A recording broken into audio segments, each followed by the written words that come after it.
Hello everybody, how are you all doing? Welcome back to Man City Unplugged, your very own Man City fan channel. It's the game against Spurs. Again, I must say, because it's just been what 2 weeks since that 4-2 win, a thrilling win, a win where in the halftime you would have thought, well, that's the title's done. Where do we go from here? What does the City team need to do? We were sort of trying to look for even excuses, thinking Haaland is in. We have to create new attacking structures, things like that.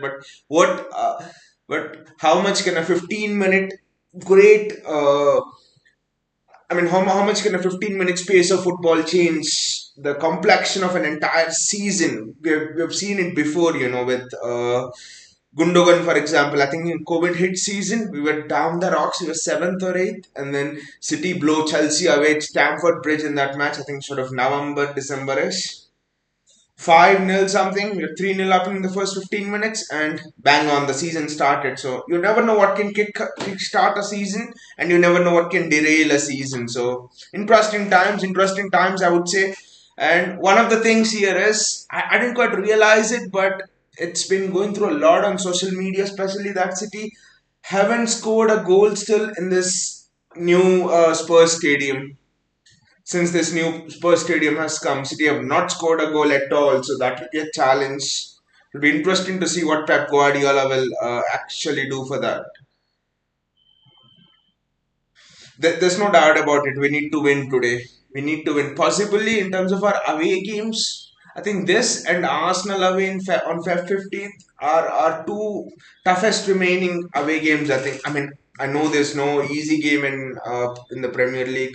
Going to Goodison will be tough. Going to Molineux will be tough. There'll be other games, but again, the top six teams, I would say, I think this is arguably this and Arsenal away are the last two remaining games for us, tough away games. I think we have gone to James's Park against Newcastle, right? So yeah, will be interesting to see what will be the approach of Pep Guardiola here.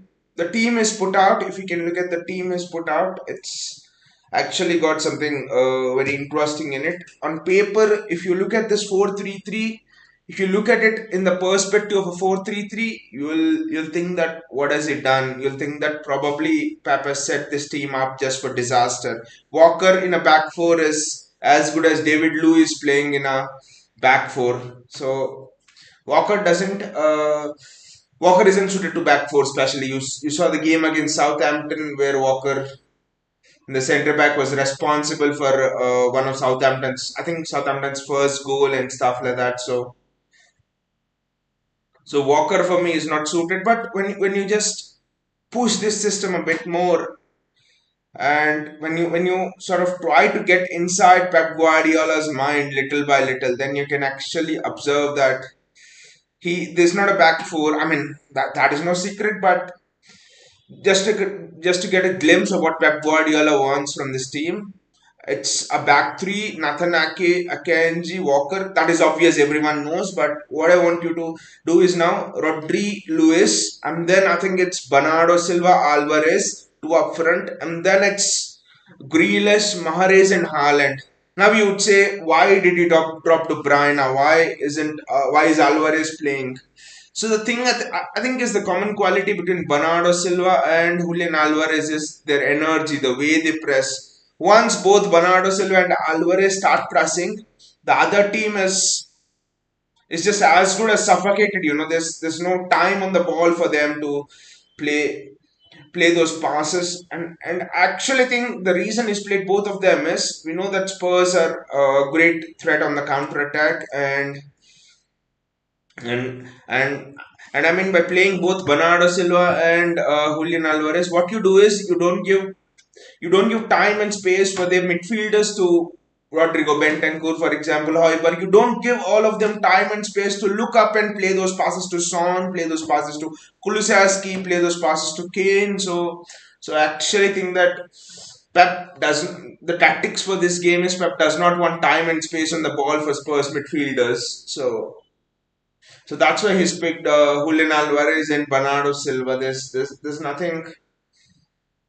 that Pep has against Kevin De Bruyne or something like that. But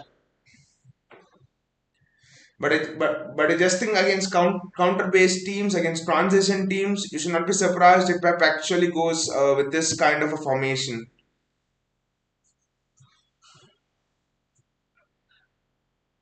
Now you all would wonder what will Pep do against Leipzig? Will he play De Bruyne or not? I absolutely do not know. If someone can drop a Sergio Aguero, if someone can drop a Sergio Aguero for a Champions League final, then he can do anything. If someone can play a Champions League final without a CDM, then he can absolutely do anything. I think Pep is trying out certain combinations, keeping in mind the Leipzig game actually, because Leipzig are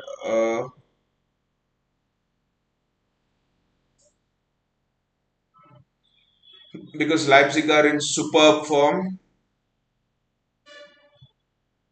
I think they are just 2 points or 3 points of the top in the Bundesliga. It seems that they're unbeaten in their last 10, 12, 13 matches or whatever, 14 matches. Still do not know. So it's not gonna be easy with Leipzig. They've got Dolberg, Josko Guardiol, Christopher Nkunku.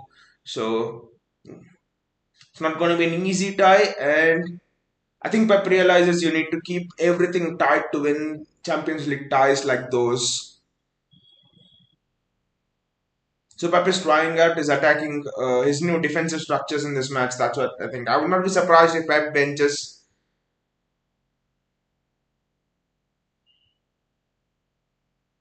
Kevin De Bruyne for the game against Leipzig.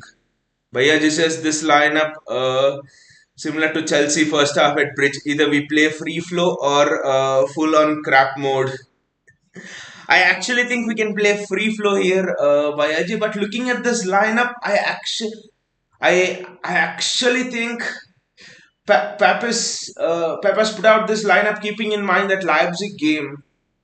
Maybe an Arsenal game, but I don't expect Arsenal to sit back. But especially the Leipzig game, I think Leipzig are one of the most dangerous teams on the counter. If you see in Europe this season, they're unbeaten in their last 14 games. They've got Nkunku, Dolberg, all of those superstars in the counter attack. So I wouldn't be surprised if he goes with the same lineup for that Leipzig game in the Champions League. He just wants to keep it tight. The way I see this is he'll have a back three, he'll have Rodrigo Luis, and then he'll have Bernardo Silva, Alvarez, also in a narrow in a two, and then he'll have probably Grealish and Mahrez both out wide, both high and wide probably. I think that's one of the difference we'll probably see with that Chelsea game, especially. I think you'll have Grealish and Mahrez high and wide. But Bayaji didn't Cancelo start in that Chelsea game first half? I think Cancelo started in that Chelsea game first half, right? If I'm not wrong at the bridge. Cancelo was playing in the right wing, I think. If I'm not wrong. And then he changed up in the second half with Lewis coming on, with Mahrez coming on, with Akanji coming on, I think. So I think that's the difference here. And it will be interesting to see how the departure of Cancelo will have an effect today on the team in terms of the morale and the energy they display and all. Because reports were coming that Cancelo was the disrupting player, was the discontent player, you could say, in the dressing room and things like that. So we'll have to see a lot of things will be clear tonight, I think, because we haven't played a match since Cancelo's departure, since the transfer window closed, right? This is our first match. Evan is here. Hey, Evan, how are you doing? How's your day been?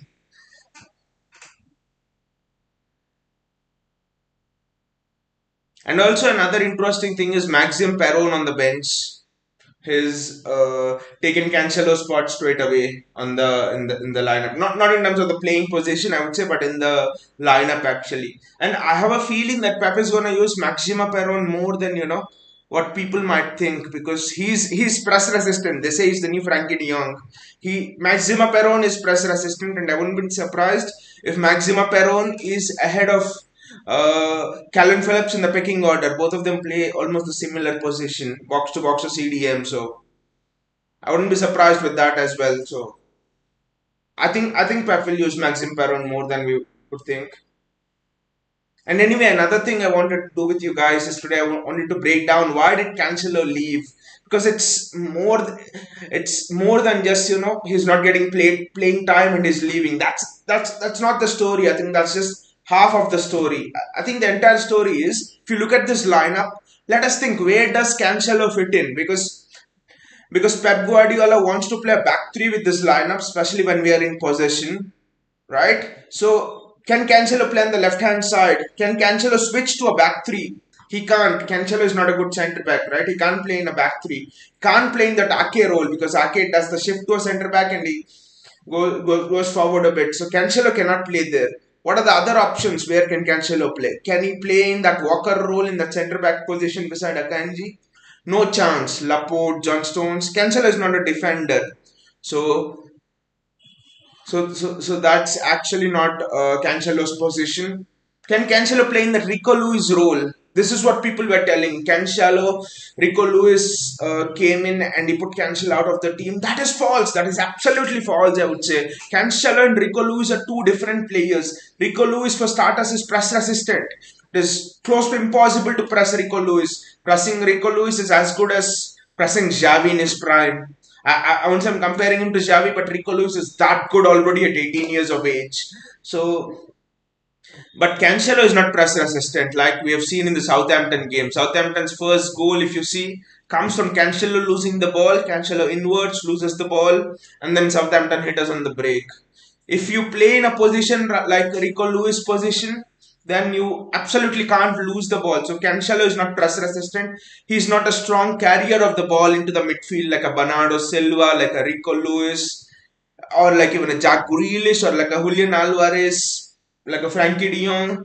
So the right back role inverting, which Pep wants to play, means that Cancelo is actually is out of contention for that role. So where does Cancelo have space? Can he play in the midfield? No chance again.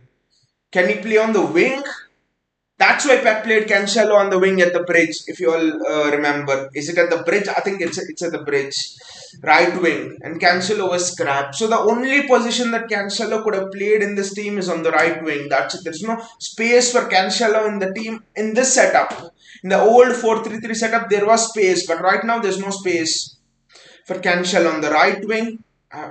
Probably, but I, I wouldn't have seen him playing there much this season. So I think Pep Guardiola and Cancelo would have had this discussion, and Cancelo would have honestly asked Pep Guardiola what is happening to my playing time, what do I need to do, and Pep Guardiola would have honestly told Cancelo the same thing. This is how it is. Now you tell me where you can play. So Cancelo is like, I don't think I'll get much game time, Gaffer. So please let me leave, and that's why City arranged the loan move for him. All of this, there would have been a bust up and stuff. I don't say no, I don't know the reality, but just analyzing the situation and thinking about it logically, I actually think there's no space for Cancelo here, and this seems to be the true story of what happened rather than media, hyping it to get some clicks and things that a bust up might have happened. Cancelo would have fallen out with Pep Guardiola. So this logically, if you see, there's no space for Cancelo in the system unless Pep wants to play him as an out and out winger. Bhaiya, just as Pep will ask Perone to play left back. If someone can ask Foden to play left back, then there's no doubt that Pep can ask Maxima Perone to play left back. I wouldn't be surprised at all with that. But the thing with yes, Maxima Perone has good pace as well. His press resistant inverted left back. I would not be surprised if we see in an FA Cup game or somewhere an experiment where both the left back and right back invert. So it will be 2-2, 2-3, 2-3, something like that, a system like that. Something sort of a dream system for Pep Guardiola. Football Kid says Luis as left back, that Cancelo.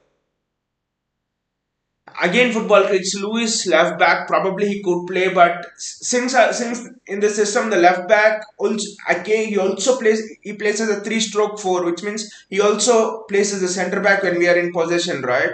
So is Lewis capable of playing as a centre back in a back three?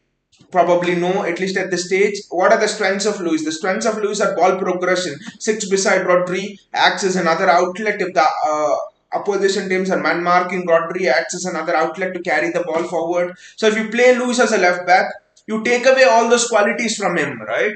You absolutely take away all those qualities from him. So Luis at left back was actually out of question here because the very premise of Luis playing is inverting inside, excellent on the ball, progresses the ball forward, and the reason for Pep playing Luis as a inverted fullback is because teams are man marking Rodri, the opposition striker or the man behind the striker of the opposition. They're man marking Rodri. Everton did that, man marking Rodri, for example. Brentford did that to an extent. We had Newcastle did that a bit to an extent. So we have struggled in all of the matches where the opposition has man marked Rodri. And how do you get out of it?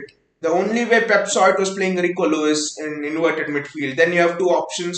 It becomes difficult to man mark. If you want to man mark them both, then the midfield will be empty. So for the opposition, so that's why Rico Lewis is in there.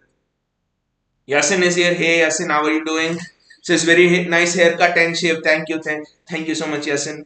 Football Critics says, well, Cancelo is fan favorite, so he may return. But Football Critics, he might be fan favorite, but which position does he play in the system? That is my question. Because I struggle to see a position for Cancelo except on the right wing, probably on the left wing, right or left wing. Foden will come on the left wing, so probably on the right wing. I think that is the only position that I can see Cancelo play in the system. It's not good enough to play in this system. In this system, is not good enough to play anywhere across our back four actually. Vinay says Walker in centre back for pace, but is actually aerially weak.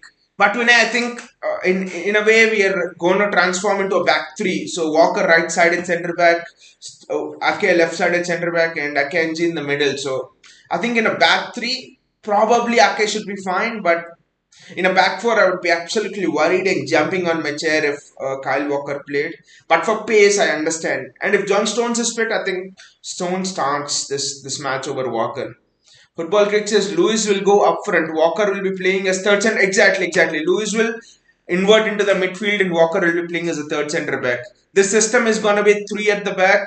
Rodri and Rico Lewis, 3-2. And then Bernardo Silva and Alvarez, 2. And then you have Haaland, Grealish and Mahrez. So, and why Pep is playing both Alvarez and Bernardo Silva is because he does not want to give time to your Højbjerg. He does not want to give time to your Rodrigo Bentancur to look up and hit the ball for Kulsaski to run on the counter. He does not want them to have time and space to ping those diagonals in. And we know Bernardo Silva and Julian Alvarez are terrific pressers. I think they are two of the best pressers in world football. They are number 1 and 2 for pressing in world football in terms of energy, tenacity, the know-how of how to press, covering the angles and all of those things. So I actually think it's the only reason why Pep has Kevin De Bruyne on the bench. JSK says, take Shiki out enough of being a miser. But JSK, it's as if he's taking the money out of his pocket. Apparently the conversation between Pep and Tixiki was, Athletic reported it, the conversation was after Cancelo left, Pep asked Tixiki, do you have anyone on the radar? Tixiki said, no, not yet. But he said, we can spend money if you want, we can spend big money and get someone if you want. And Pep said, no, we'll see it at the end of the season. And that was it. I think it was Pep who told it in the press conference as well a little bit. So Vishal is here. Hey Vishal, I know you'd be having a keen eye on this game. You'd be more keener than when you were when we played Spurs a week ago or so, because Arsenal, Everton. But honestly, Vishal, I think yesterday against Everton, any possession-based team would have struggled. I think that is where Arsenal need to mix it up a bit more. Crosses into the box a bit more and things like that. They need to have a plan B, I think. Over the seasons, Pep Guardiola has actually been blamed of not having a plan B, and now after that Everton match, you know why. Because sometimes teams just cover every blade of space and it just becomes impossible to break them down with just possession. You need to put crosses into the box. Vinay says first half will tell us tactics. Haaland must be fed. Otherwise, it's United repeat. Exactly. Haaland, the balls to Haaland must be very fast and quick, and I think with this sort of a system, it is very much possible that the balls can be very quick because we are suddenly protected a bit more against the counter attack. I just hope Ederson doesn't want to be a Santa Claus again, Santa Claus 2.0, and he wants to give away a sack full of gifts like he did at the Etihad. But Riyad Mahrez's position will be interesting because Spurs will have a keen eye on him. Jack Grealish also seems to be getting regular starts. He seems to be becoming a fan favorite.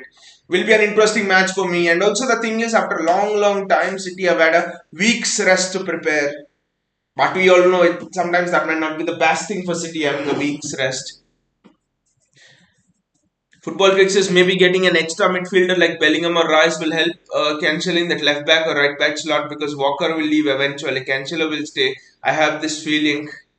That's a tricky one. That's a tricky one, football tweaks, because Jan Kuto is returning in the summer. You have Rico Lewis and Jan Kuto, and both of them can play inverted fullback. Cancelo can't play inverted fullback, and I think this is the new transformation of Pep Guardiola in terms of bringing in new systems, bringing in a black back three system where the entire Premier League now is playing that false nine, playing those Pep Guardiola structures. You have Ten Hag, you have Arteta, you have other coaches, Xavi, you have other coaches around the world doing this, and Pep Guardiola suddenly goes and brings about a new system. So I think new system would require new players. I see Bellingham, Rafael Leao, and a left back, maybe a Rafael Guerrero coming in the summer. Rafael Guerrero, by the way, is out of contract. So if we can offload Cancelo for at least 40 million, Guerrero is out of contract. You're signing a left back on a free transfer. Guerrero is out of contract on the summer, and he's left-footed as well. And I think you can get as much quality as Cancelo with Rafael Guerrero. The ball is just doing ping pong, ping pong. Spurs are just kicking it high and wide. Jack Grealish and Mahrez exchanging 1-2s. That is very good. By the way, is Antonio Conte on the touchline, because I've heard he has some operation or something. So I don't know. Riyad Mahrez with the ball. Not on the same page. Bernardo Silva and Riyad Mahrez. And this is the transition for Spurs. This is the transition for Spurs. This is the transition for Spurs. That's very well done. Grealish does excellent work defensively. Son was just running through our team like a hot knife through butter. Look at that. That is the thing. Vina says, therefore, different tactics. Yes, exactly, different tactics. But you see that, you see the risk of transition there. That is the thing why Pep Guardiola wants to play this way, the back three.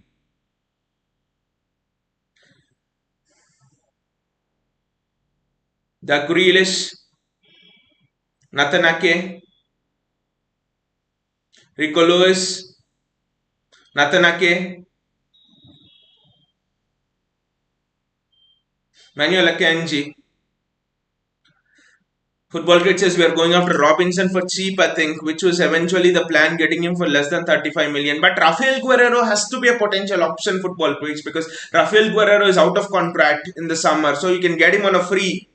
27 years, excellent. He's a powerhouse of a fullback, excellent technical qualities, can invert inside, can play as a midfielder in a Pep Guardiola system. So I can't give you much more compliments than that regarding the technical ability of a player. That's a great switch. That's an excellent switch to Jack Grealish.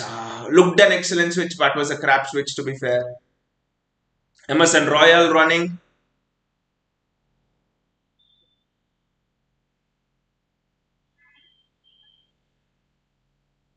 Rico Lewis does Rico Lewis does very well there. Rico Lewis does exceptionally well there to catch up with Emerson Royal.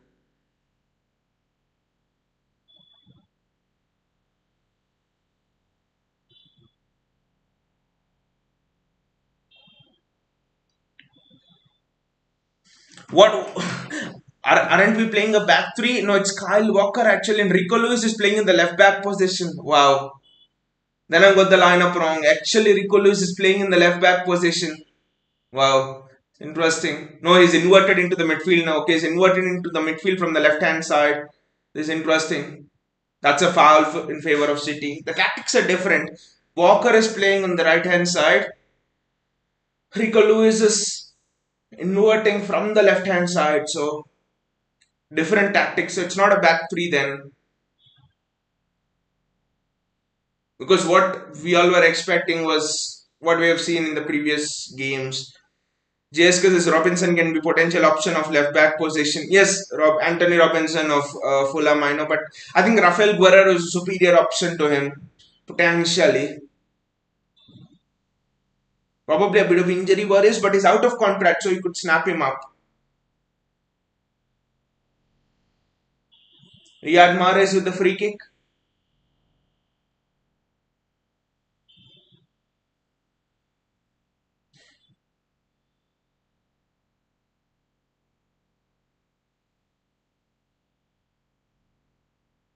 Riyad Mahrez with a great chance to put the ball in, and it's gone out with the corner. Vishal says they were the better team. Bloody Sean Dyche, man.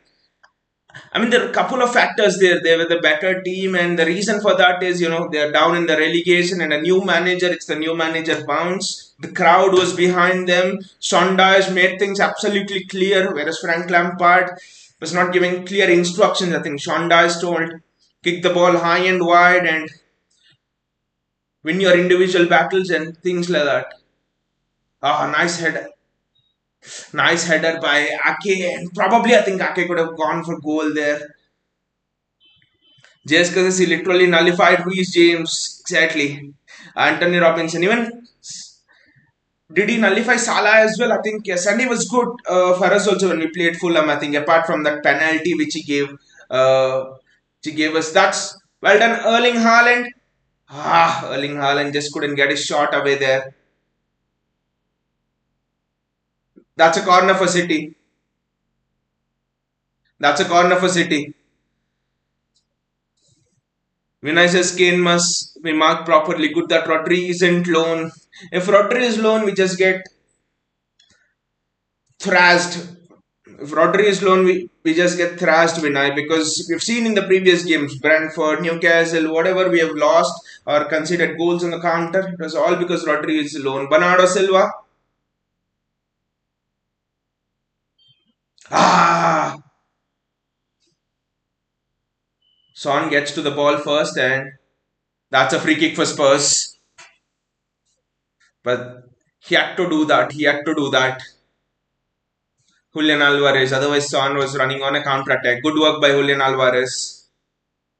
I think we're looking much, much brighter, much, much more fluid in the attack than the previous games, but it's a new system.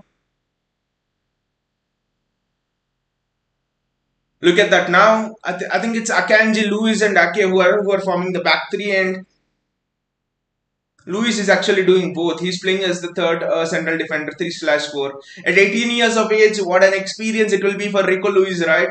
Playing of the right as a normal fullback, as an inverted fullback, playing of the left as an inverted fullback, as a centre back. Wow, Rico Lewis. Already at just 18 years of age, you have had such a great tactical education. Edison, Eddie.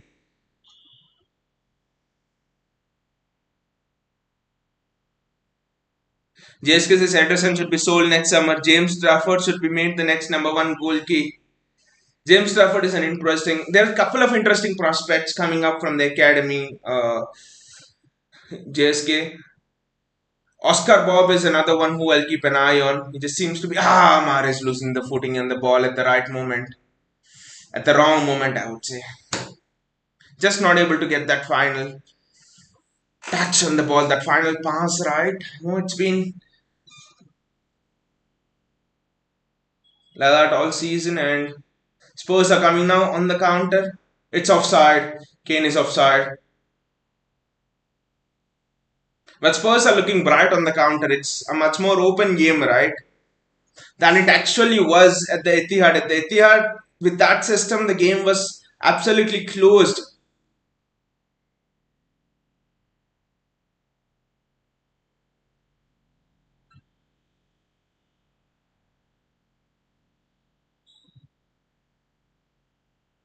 Bernardo Silva with the ball. This system is much more fluid in terms of the options we have for ball rotation. Yeah, exactly, Vinay. It's different tactics. Just can't figure it out. Rodri, Kyle Walker, Riyad Mahrez, Kyle Walker, Walker back to Ederson,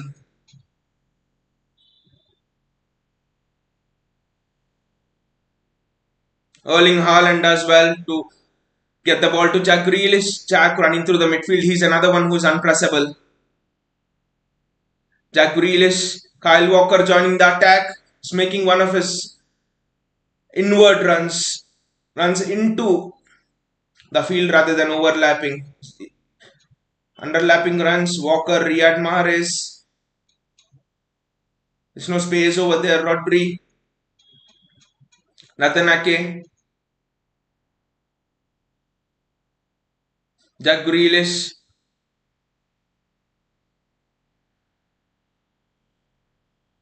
Manuel Akanji, Kyle Walker. That was a difficult ball. I know Spurs are pressing very well actually. Nasir is here. Hey Nasir, how are you doing? Oh, nice shave. Thank you, Yasin. Thank you. Erling Haaland's dropping in a bit more. I'm actually not liking it. This is not a this this is not a dating site, Yasin, for all of those questions. Let's keep it a footballing fan channel, right? Bernardo Silva in the midfield. Good to see Bernardo Silva being confident on the ball. Good to see Bernardo Silva not giving the ball away. That is one bright spot. At least till now, I think I know 10 minutes have gone, and Bernardo Silva has been pivotal and central to everything we have done. Kyle Walker. The space is on the left hand side, out wide. The space is out wide. Can someone have the ability to switch it long? That's the only thing I would say.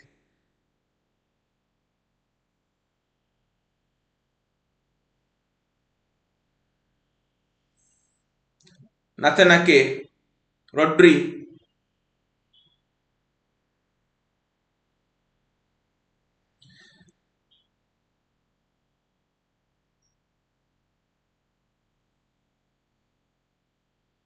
Well, don't worry, Nasir. The beard will regrow. Don't worry. Kyle Walker. Ah, waste of a ball from Walker. It's a waste of.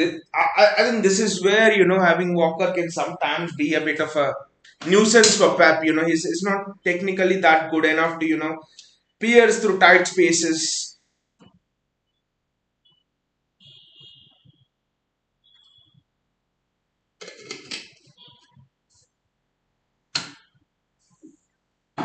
Merrick says you look on point. Thank you, Merrick. Harry Kane, the throw in, and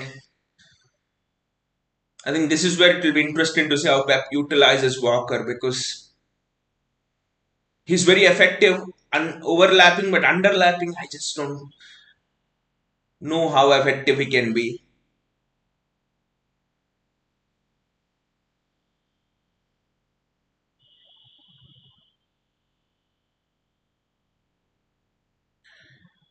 Harry Kane, Ben Davis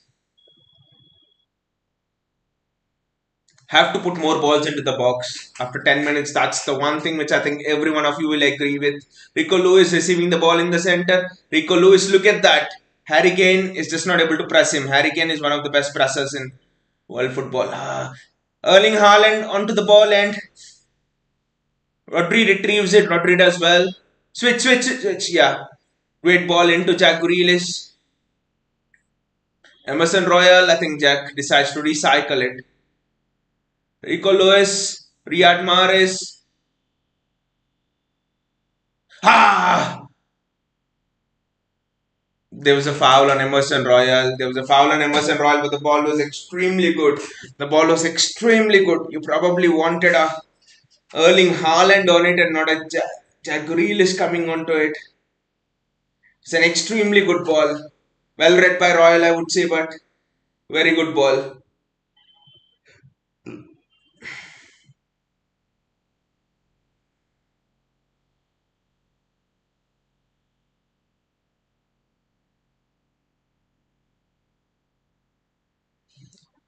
City are just engaging in the gears right now, but We still need to show a little bit more attacking endeavor, I think. We need to go into the box, start a little bit more. Rico Lewis,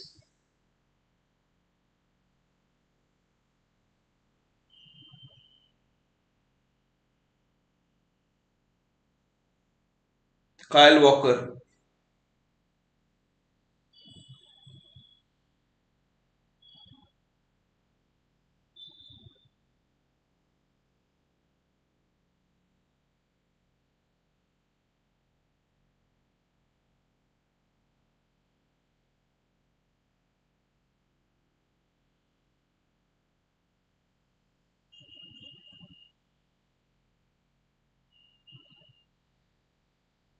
Harry Kane gets the ball and Spurs score. It's 1-0. Again, mistakes. Exactly. Defensive mistakes. Again, defensive mistakes. What the hell?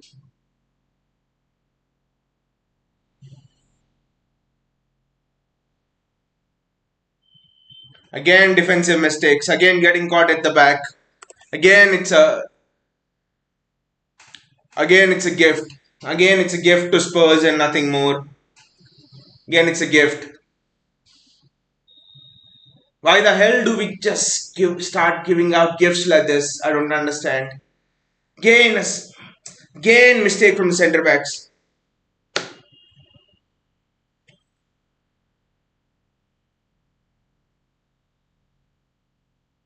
Again, what the hell was that? Mistakes in playing out from the back. Mistakes in coordination between both the centre backs. Rodri, Rico Lewis. It's not a goal that Spurs made, you know. If it was a goal that Spurs made, then I would be more happier. But it's not a goal that Spurs made.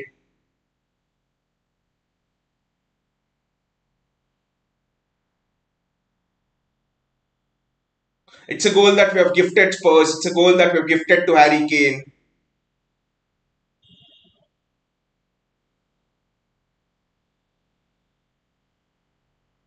How can we make elementary mistakes like that? How can we make simple mistakes like that?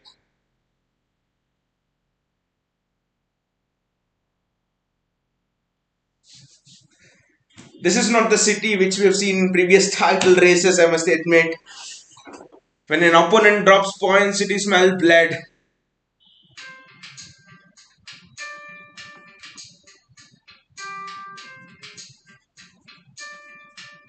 I don't know why we are doing this.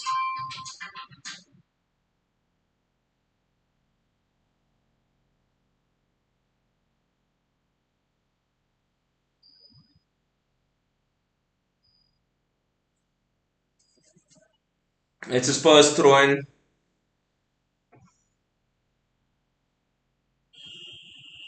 I don't know why we always want to self sabotage ourselves and make it really, really difficult.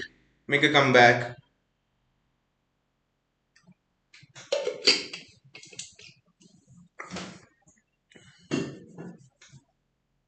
And this is a stadium where we haven't hit a goal since the stadium opened. So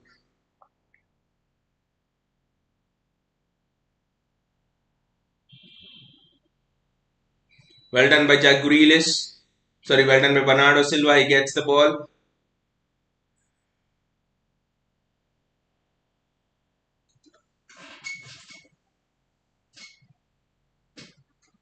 Rico Lewis plays it to Jack Grealish.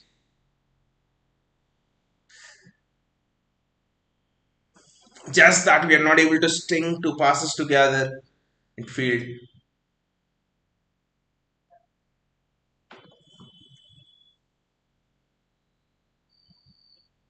Kyle Walker,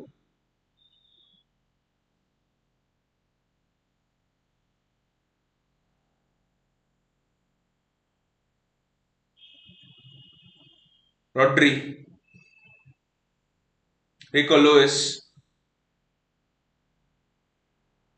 Rodri. And that goal had no fault of the system and all. It's just that we self sabotaged ourselves. So I can't blame Pep as well. It's just the players.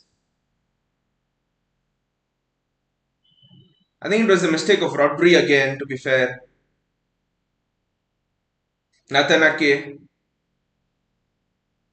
Manuel Akanji, Rico Lewis, Rodri.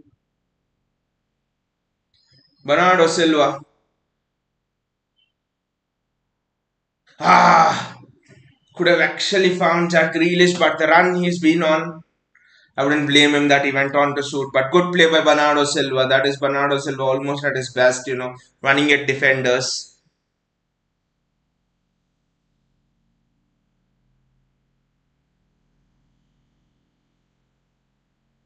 Was it Kyle Walker's fault? I don't know, but Pep Guardiola will be having a hard, long think about it again. How many times do we have to come from behind?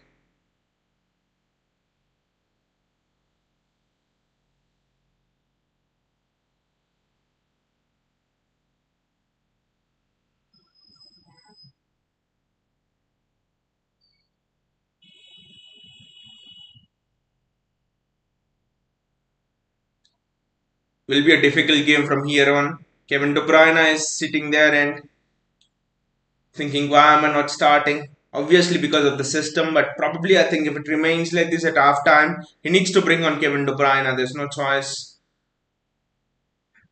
And it's just been that mix up between Rodri and I won't blame Rico Lewis as well. It's just Rodri. I think it's the second time he's done it. Even at the Etihad, I think it was Rodri who did this, right? That's a foul on Haaland. I think even at the Etihad, it was Rodri who gave the ball away for the goal.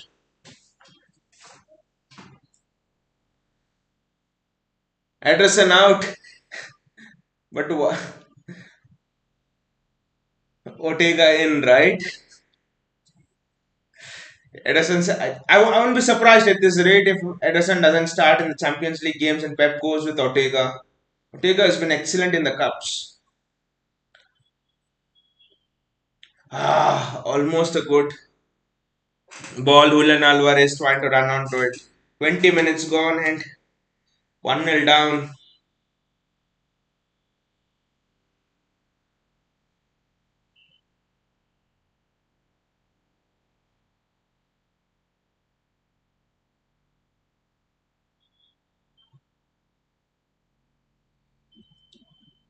Rico Lewis, Jack Grealish.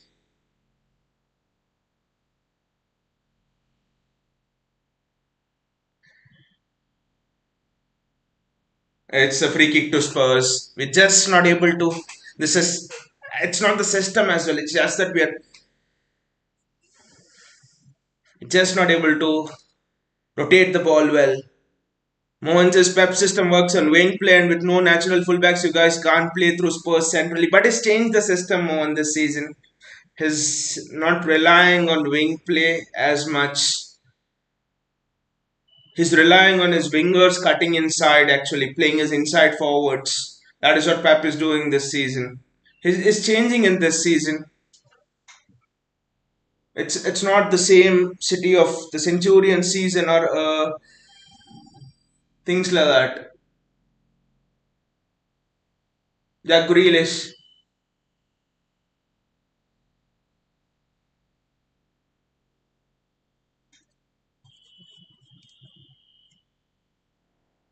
Bernardo Silva. Vinay says this ref might cost us. Who's the ref? What's his name? Rico Lewis does well to hold on to the ball. Rico Lewis, Riyad Mahrez. Mahrez does well.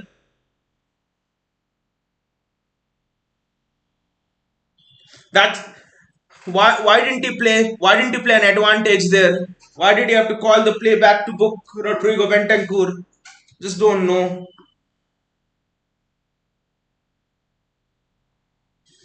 It's fine. It's clearly foul Lewis, but there was a clear advantage for us. Walker was through. Walker was almost through there.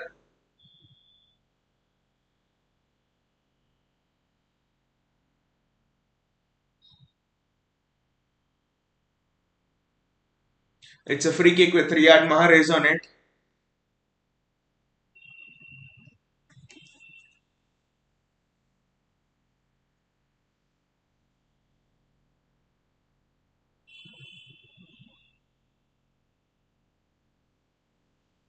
Riyad Mahrez with the free kick.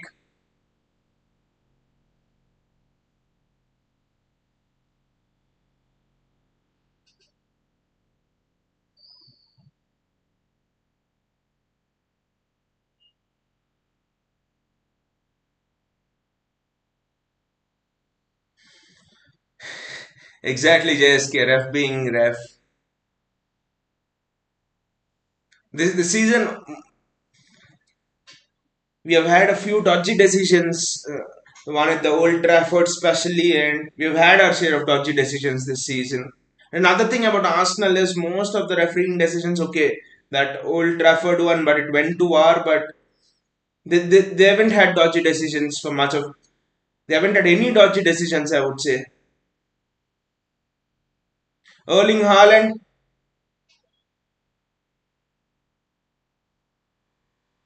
Mohan says if you need inside forwards to cut in, then the fullback has to overlap. That's the that's the beauty of Pep's system. Mohan, this season, Pep is not relying on width as much this season. Instead, I mean, I won't say he's not relying on width. He is relying on width, but instead, what he's doing is having your Kevin De Bruyne and people like that from the midfield shift out wide to provide the width. That is what he's doing this season.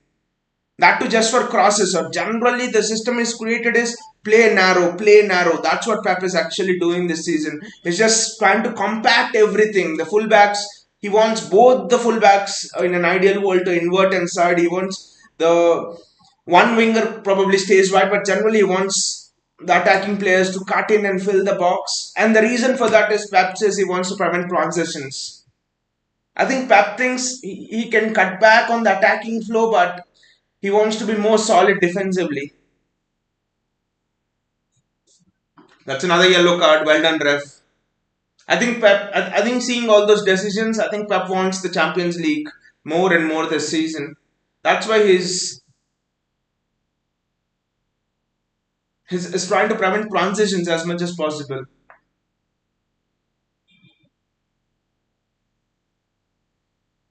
I mean, we are speculating here a bit because the real reason would also be that since Sterling has left, you don't have any natural winger.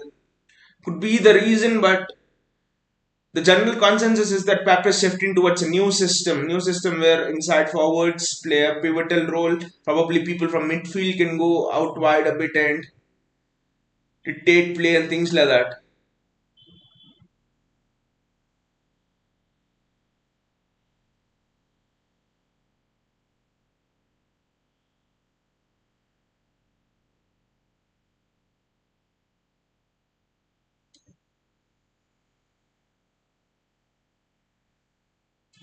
Referee is almost having the ball in a drop ball situation.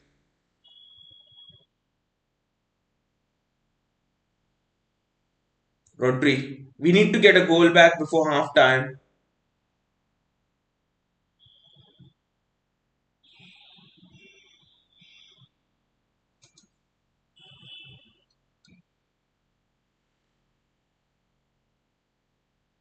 Kulusevski on the counter again. Natanake.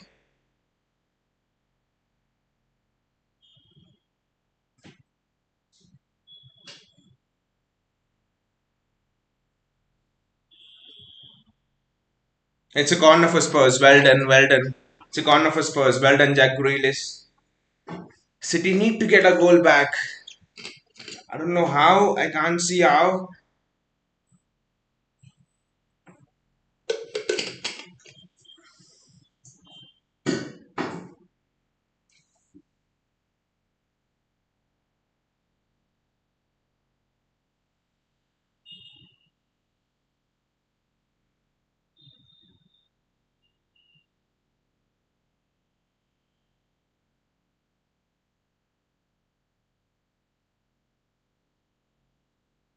That's a good clearance, but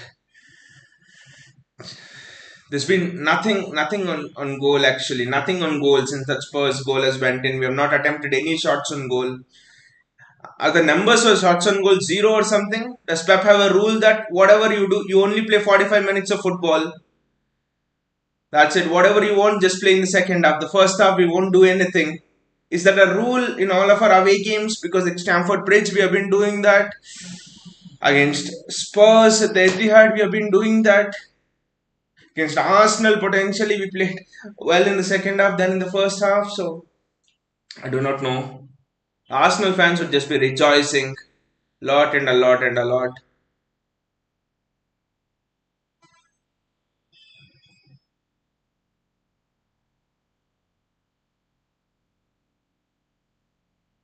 Hong-Min Son on the counter-attack. Spurs have outnumbered us on the counter-attack here. Kulusevski gets the ball out wide. Just can't bear to see this. Natanake does well. Natanake does extremely well. Spurs are all over us like a rash. We just can't even get hold of the ball now.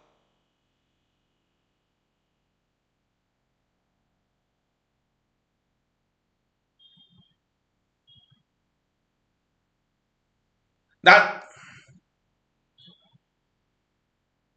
Pep is kind of doing some weird action there, but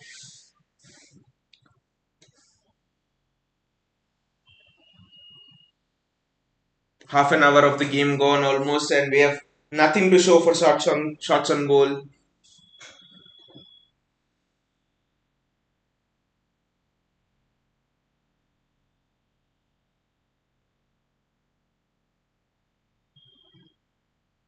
And Spurs haven't done much either. It's just that we have gifted Spurs a goal. That's all.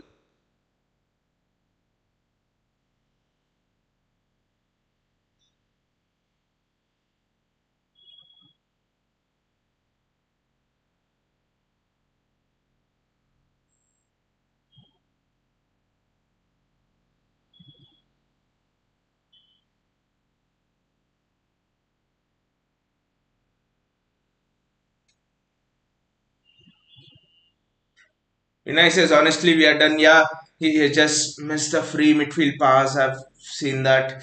I don't know why Rodri is doing so many mistakes this season. Probably because he's played a lot of minutes. He's played non-stop football. I think in the World Cup also he started every game for Spain. That's why we bought that bloody Calvin Phillips and is not up to the mark. Rodri has been poor this season, I would say. Especially after the World Cup. Everton, it's because of him we have dropped points. Etihad, he had a part in one of the goals which Spurs scored. So, and yeah, you're exactly right. When Spurs is just cutting through a midfield like a hot knife through butter. Jack Grealish, Natanake, Jack Grealish, Natanake,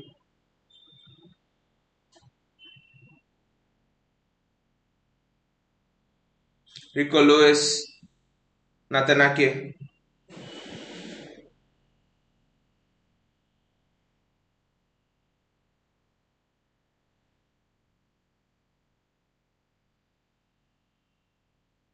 Kyle Walker.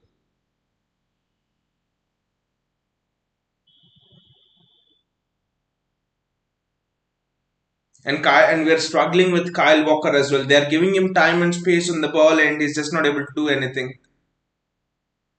Ederson gives the ball away, and luckily Rodri gets it. Bernardo Silva, Jack Grealish, Jack, for God's sake, put a ball into the box.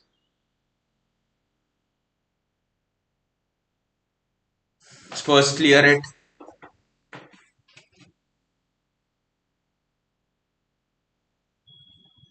Spurs get the ball through Harry Kane.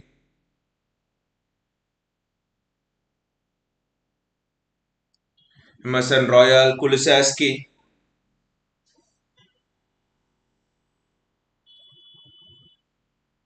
Ben Davis. We've just shown shit all in this half, and the Spurs player is down now. Another stoppage of play. Hoiberg is down now.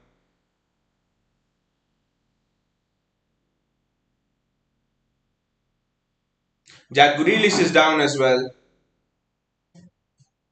Well, let us arrange some beds on the field. Everyone will have a good sleep. What the hell, Jack? Why are you down? This is a piss poor Spurs side. Arsenal have come here and literally played them off the park, literally destroyed them. They are showing that goal back again.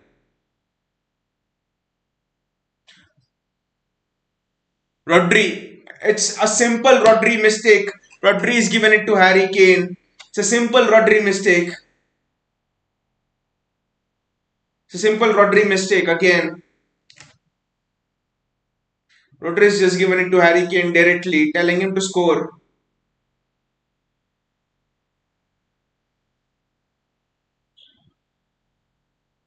Vinay says, I don't know why we bought Haaland.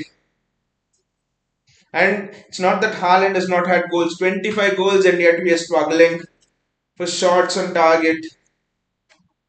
Last season was different. We had plenty of shots, but people like Jesus and Sterling missed it. This season it's different. We have a monster of a goal scorer, and we're not able to create anything for him. Pep is actually giving some specific instructions to Erling Haaland, and the half has just flown by. It's just 11 more minutes remaining in this half.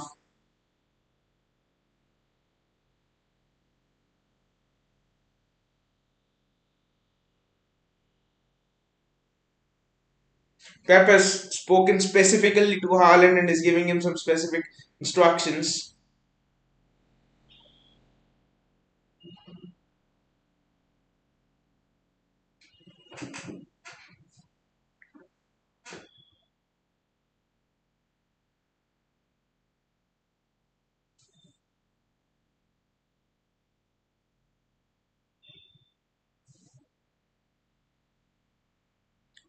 Rodri gets the ball.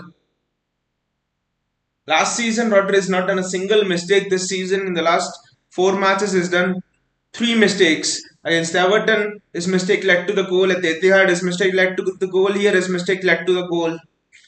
Haven't seen Rodri play so recklessly in a while, actually.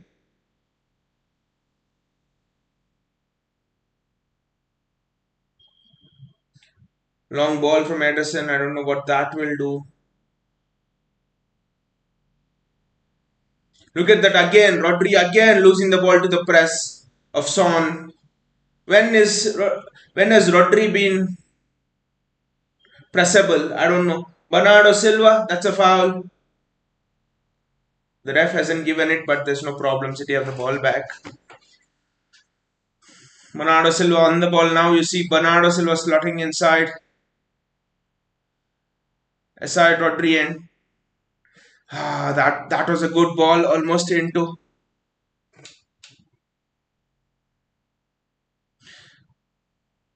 But do you? Rodri is alone, man. Silva is in CM. Yeah, exactly. Rodri is alone, but Silva is kind of dropping back to help him get the ball, take the ball off him. Rodri. Rodri passes it out wide to Kyle Walker. Kyle Walker into Riyad Mahrez.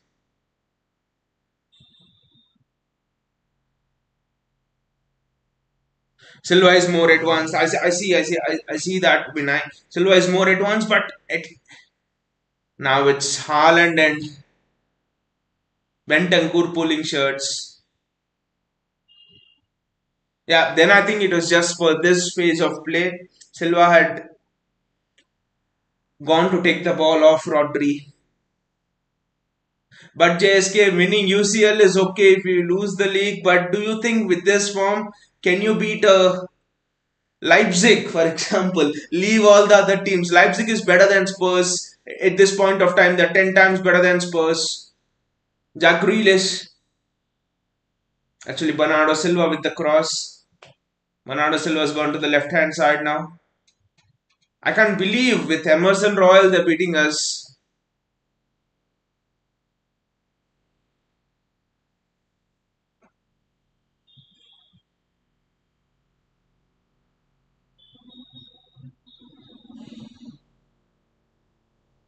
It's a free kick to City.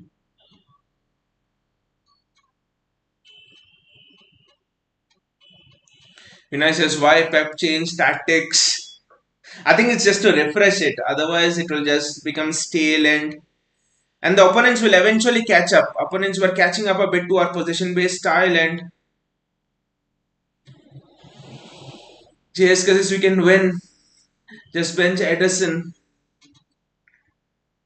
I think we'll have to even. Edison will drag Rodri as well to the bench, I think.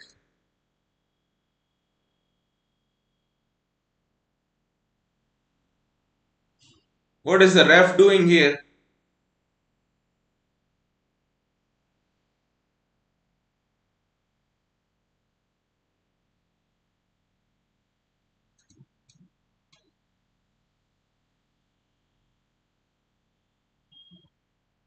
I think changing tactics and going through a change in the system was going to be painful. You just, especially with Erling Haaland coming, I think it was inevitable. But what most people, including me, thought was probably Pep will do it in the summer. We'll have a few preseason games, but I don't think that's how it works actually. You need to go through that cycle, especially through a full season in the Premier League. That's when you learn a new system completely, and it was going to be painful, and Pep had to do it at some point of time. Otherwise, it just becomes stale, and players would just lose interest. And Rodri,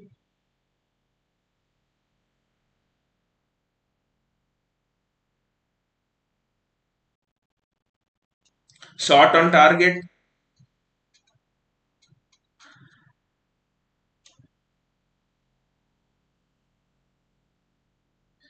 I don't think we have had a shot on target, Vinay, in this match. That's the scary thing. Yes, that was the first shot on target with Rodri.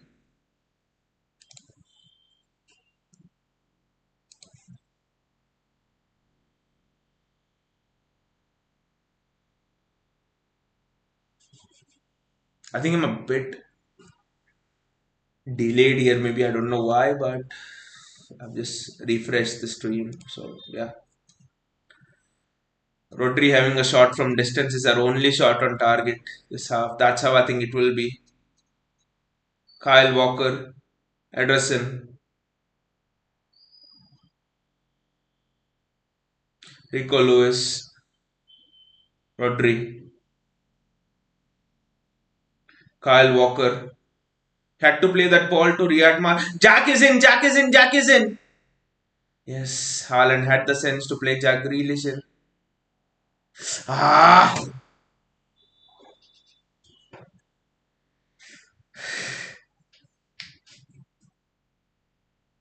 it's not that we haven't come back from scorelines like this, guys, because last season against West Ham we were 2-0 down in a must-win game, more pressure than this, and we at least a must-draw game, and we came back 2-2. After that, the very next match, we were again 2-0 down in a game of intense nerves, much more nervous games than this, and we came back and won it 3-2. So, this is not like it's new for us, but my concern is why is it happening time and time again for us? Kulusevski,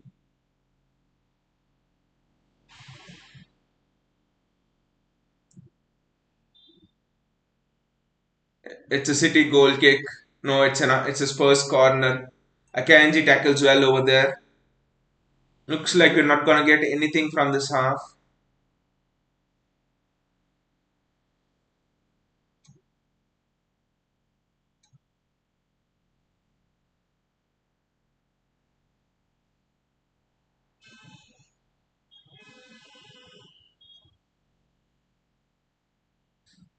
Spurs, I don't know what the stadium is. It has always been an nemesis for us. Last season we lost here, the Champions League, the VAR. No, the VAR was at the Etihad, I think, right?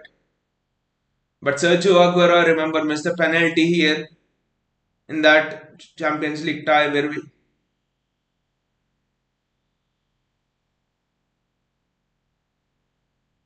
I don't know what was happening there. Ping pong, ping pong.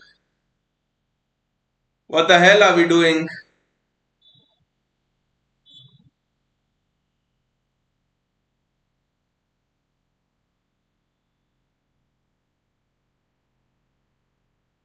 Again, I would say one of the worst halves of football we have seen City this season. No cohesion, nothing.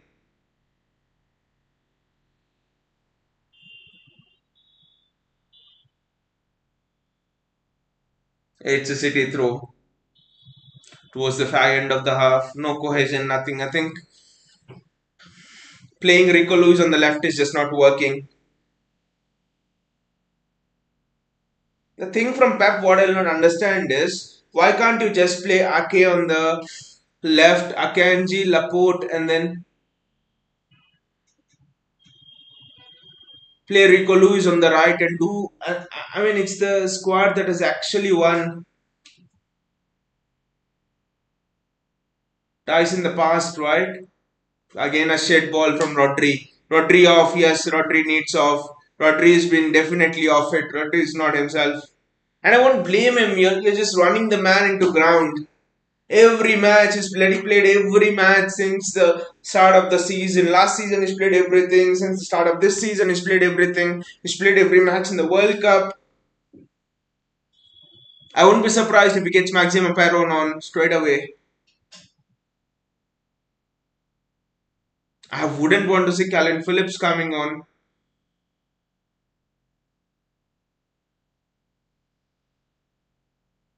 Haaland just getting absolutely nothing.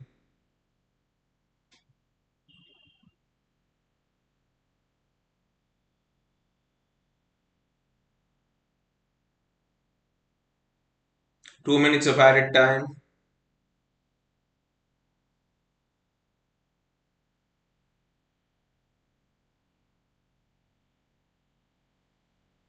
Manuel Akanji surveying his options. You don't have as much time here. Manuel just bloody hit another shot on target before we go to the break. Bernardo Silva, just no connection there.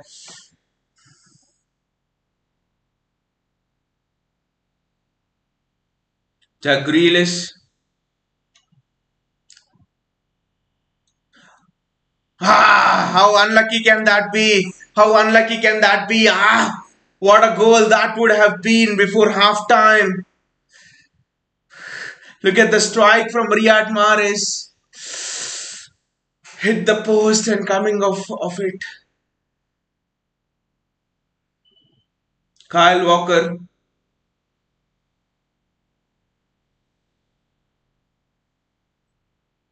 How unlucky can that be?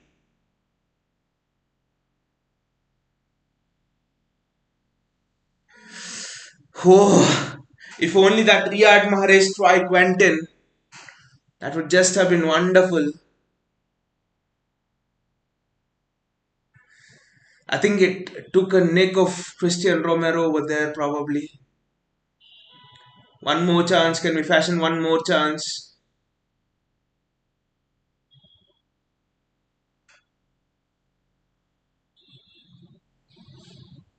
Vishal says City have been poor, man. Rodri in this form is no way the best DM in the league. Well, one thing you have to understand, Vishal, is that Rodri is playing non-stop. His in the World Cup, he's played every match. This season, he started every match. I think he's almost started every Carabao Cup match as well, except one or two. He started the FA Cup match. He started everything. So it's just that he needs a bit of rest. But the problem is this. It's almost the same thing, what's happened with Fabinho. I won't say in that level City have dropped off, but with why is Fabinho not Fabinho and Rodri were the two best DMs in the league last season, the season before, in the last 3-4 years. Everyone agrees, right? What has happened to Fabinho this season? Just been run into the ground. The same thing's happening with Rodri here. It's just been run into the ground. But just feeling if only that Riyad Mahrez strike would have gone in and we would have gone into the break 1-1. That would just have been something else. But but the positive thing here is at least it's better than the last time at the Etihad we were 2-0 down going into the break. Now it's just that we're 1-0 down, but again Pep needs to make changes. Alvarez, Bernardo Silva is just not working. There's no creativity over there. Just bring Kevin De Bruyne on, I think. And one thing that's absolutely pissed me off is why is Rico Lewis playing on the left hand side? I will still not understand this from Pep. Why do you want to change tactics like this? Especially when you played the same team, you played Rico Lewis on the right and you won against this team. And honestly, it should have been nil-nil. Spurs have created next to nothing. Spurs have created next to nothing. The one goal they've scored is a goal which we have gift wrapped and given him. Now it's Rodri who has become the Santa Claus in this game. Why are our players becoming Santa Clauses this season? But Rodri, it's not this match. I like the matches. Everton, he gives a loose pass straight to Demari Gray, and Demari Gray goes and scores a wonder goal. Rodri against Spurs, Etihad. Rodri here. Rodri against I think Newcastle as well. He had a part to play in one of those goals. Against Brentford, he had a part to play in one of those goals. So I think if you just look at all of the points dropped this season, then many points you could attribute it just to Rodri. But again, he's been a wonderful player for us. Not blaming the man because he's just had. You could see that he's looking a bit jaded. Need to rest him. But where will Pep rest him? The running just looks impossible for me for Rodri to get any rest. We have Leipzig in a couple of days. We have Arsenal in a couple of days. The Premier League fixtures don't stop. Where do you rest Rodri actually? JSK says need a clean sweep in midfield. Both Silva and Gundogan need to bring Jude Bellingham. I think we need to bring Jude Bellingham. We need to bring Rafinha. And we need to bring Rafael Guerrero, I think, as well in the left back position. But it's absolutely been atrocious from Rodri here. Because Spurs have not deserved to score a goal. That's my worry. They have not deserved to go. That's my frustration. They have not deserved to go to score a goal at the Etihad. They have not deserved to score goal here. And still they have scored three. How do you concede against this shit Spurs team who have nothing going forward, who absolutely have nothing going forward? Okay, there is Kane and Son, but Son is terribly out of form. Kane is here and there. Their midfield is just, they've already said goodbye to the season. Their defense is one of the worst defenses in the league. Vishal says sort of the same situation, Arsenal and City. If the main DM needs a reset, the backup DM is abysmal. Jury is out on Jorginho though. But Vishal, apparently a word Chelsea fans are happy that they have sent agent Jorginho to you. I don't actually know what that story is all about, but it seems that Jorginho brings a sort of, I wouldn't say bad luck, but sort of a thing which makes the team a bit dysfunctional. Jorginho again is not the same like Partey for you. Jorginho is different. I would say that Arteta would have been absolutely happy with Moses Caicedo. He's almost on the same level as Thomas Partey. Mohan says if you guys play with two inside forwards who cut in and shoot with one of the best strikers in the world and no two natural fullbacks, spaces are left open. Those are the attacking structures, Mohan, that Pep is trying to solve. This is why Pep is changing systems. This is why Pep is going with a back three, is going with two inverted fullbacks, one inverted fullback. That is a problem Pep wants to solve. He doesn't want to get caught on the transition. But the problem here with Erling Haaland is, okay, like you say, Haaland goes up front to play as a striker. Both the fullbacks overlap, for example. Then who drops into the midfield? Earlier, when the fullbacks would overlap or when the wingers would stay wide, Jesus would drop into the midfield or your false nine would drop into the midfield. Now the numbers in the midfield are absent, and to press, Pep Guardiola's structure of pressing requires certain numbers in the midfield. And how do you make those numbers up? How do you let your team be more compact when the ball gets turned over?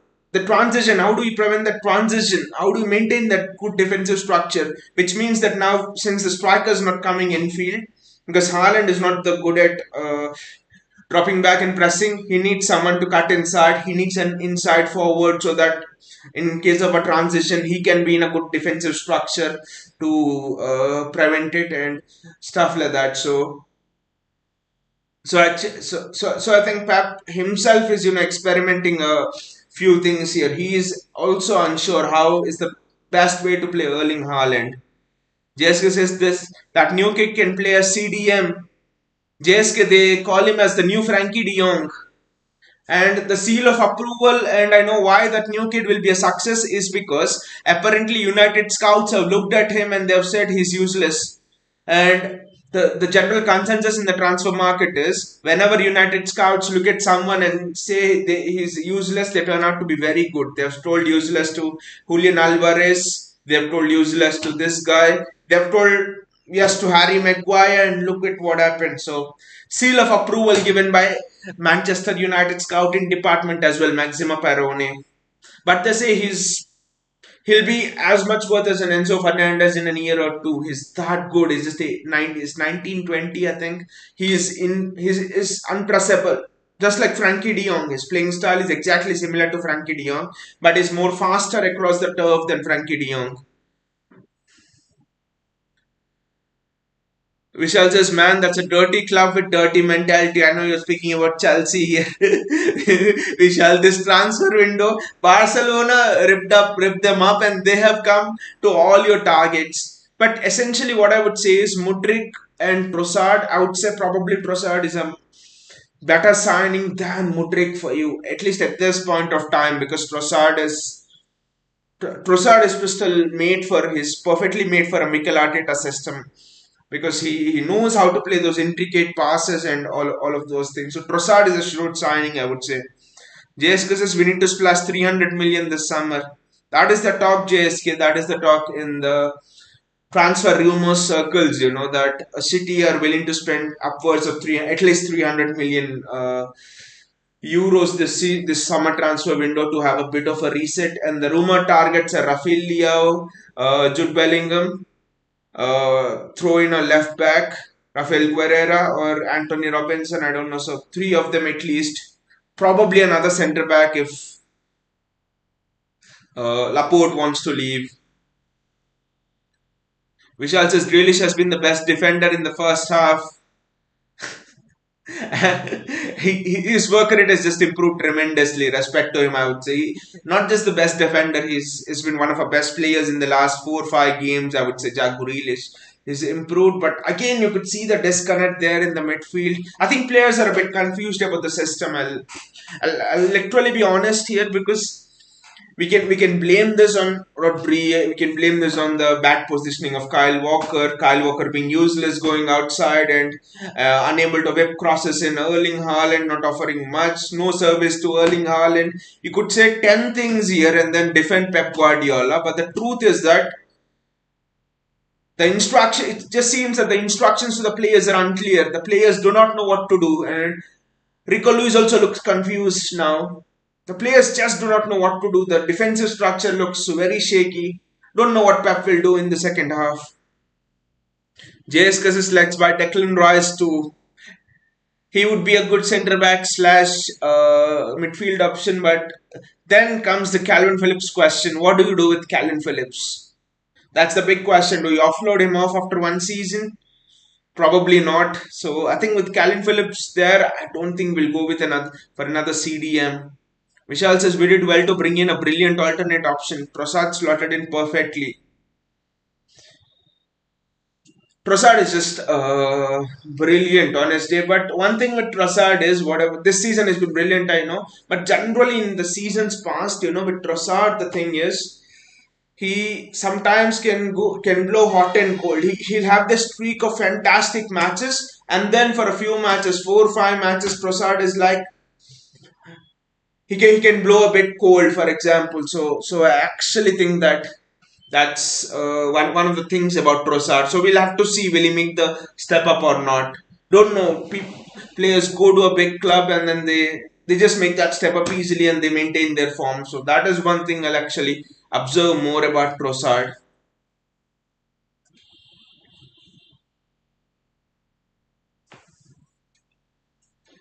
Vishal says JSK rise to Arsenal, bro, but Vishal, are Arsenal willing to spend 80, 90, even 100 million? They won't probably. There are some questions about the appetite of Arsenal, not the fans, but the appetite of the Arsenal management. That if Arsenal win the Premier League this season and they secure top four, Will the management be ready to spend and make the squad better in the summer after winning the title? For example, if they do win it, will they spend and to stay ahead of the rivals? That's something which is still in question mark because teams will strengthen, and one of the hallmarks of doing back-to-back titles and having great title winning teams having a run like your Uniteds, like City, for example, in the last 5 years. So all of this is when you're champions, you still spend a bit more and you strengthen your team. Will Arsenal do that, or will the owners be happy with, okay, we are in the Champions League, the finances will come in and all of that? So that remains to be seen. Charles says we were looking to spend that on Casido. No doubt in my mind we'll spend that on Rice. Casido and Rice. The thing is, there are quite a few clubs, who are looking for midfield replacements. So I think the rumor is Chelsea will go again for Moses Casido or Declan Rice. Chelsea will go for another CDM because Jorginho's gone. N'Golo Kante is getting old. They have Enzo Fernandez. They need. I know they have Zakaria as well, but they need one more, I think, in the midfield. So Chelsea will go for Moses Casido, and Liverpool will be in for Declan Rice then. So it will be interesting. The midfielders, I mean, midfielders will be a lot in demand this season. Vishal says our management is quietly becoming brilliant following the City model. It has to be seen. It has to be seen. Vishal, how the appetite will be after winning a title. So managements they spend, they win a title, top four, the money is coming in, and then what is the reason for them to spend again? So because following the city model would mean having that spending 200-300 million pounds after every 3-4 years cycle. So there's a lot there. And also following city model, I don't think anyone's following city model in the league actually, because I mean in world football, because city model is based on city football group. We have stakes in most of the sister clubs around the world. So that is the reason we have got Julian Alvarez, we have got Maxima Parone. So I think that will become the that will become the city model.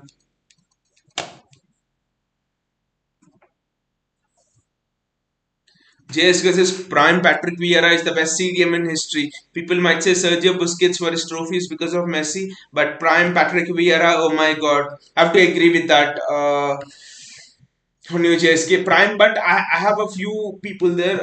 Prime Patrick Vieira, and then Claudio Makalili was also excellent. Claudio Makalili was excellent. Prime Nigel de Jong was excellent, especially when he was at AC Milan. Probably not as much when he came to City in 2011, 12, 11. I think he was past his prime, but prime Nigel de Jong is someone I think who's one of the best CDMs. So, but Claudio Makalili and Patrick Vieira for me. And their prime, they could defend an entire midfield on their own. Shall just agree with you, JSK is a beast. Makalili of Chelsea, exactly. Exactly. That's what when I was saying. Claudio Makalili was just standing. JSK says Carlos Borges greater than all Chelsea wingers. End of the debate. What Chelsea? How can you forget about Pep? But again, Pep Guardiola, Sergio Busquets, Xabi Alonso, they're all different kind of CDMs. They're not your all action, fully physical CDMs. The half has started.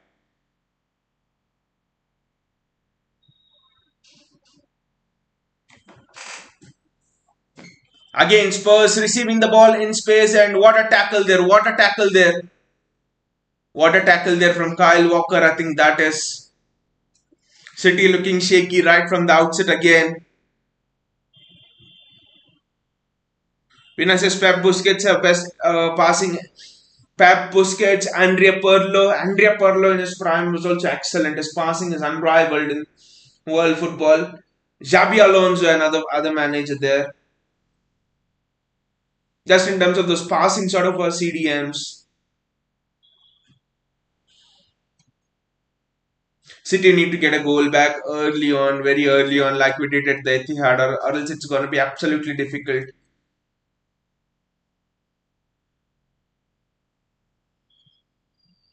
That's a good ball down the line.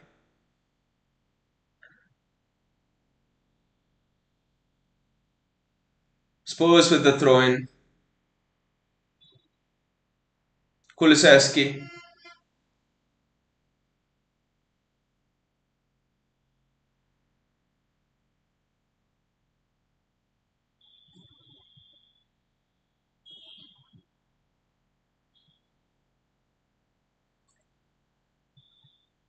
Rico Lewis, mistake from Rico Lewis, mistake from Rico Lewis. Harry Kane misses his kick. Otherwise, that would have been 2-0 right to Spurs. Harry Kane misses his kick. Is this the luck which City needed? Is this the luck which City needed? Harry Kane misses his kick over there. Otherwise, that was 2-0 Spurs and the game was over, I think. Rico Lewis with the mistake. Harry Kane misses his kick.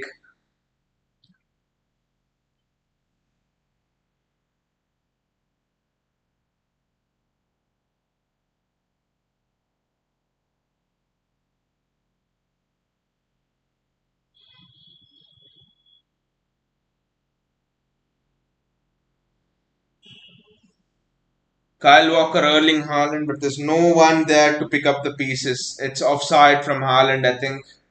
Just not going well for us at all.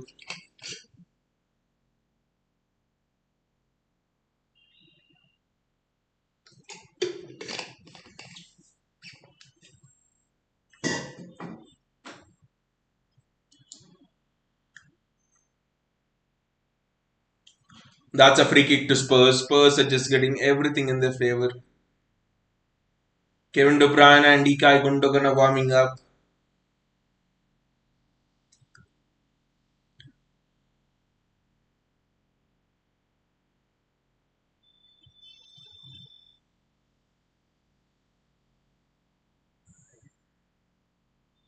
That's another Spurs throw.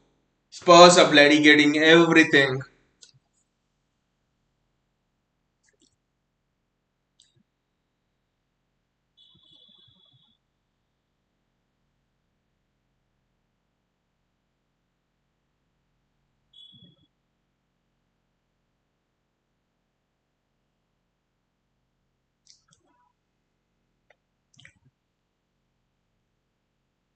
Jack Grealish with the ball. First time City have had the ball in Spurs half. That's a foul and it's a free kick for City.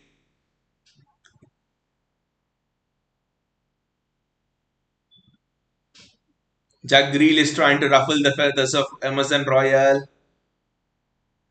That's a clear foul from Emerson Royal.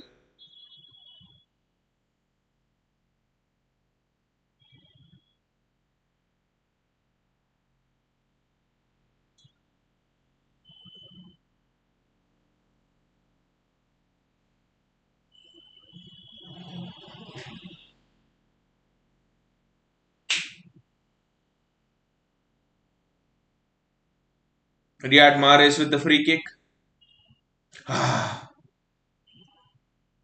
Bernardo Silva.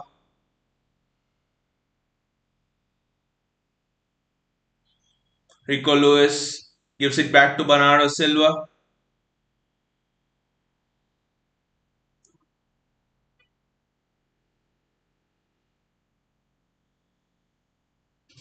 Ah, Jack Grealish just can't keep it in.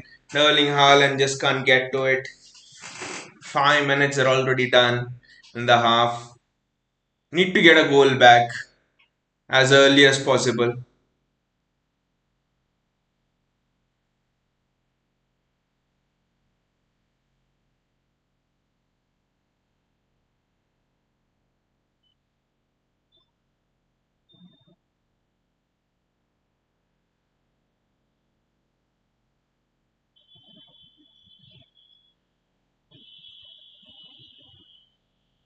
Rodri with the ball.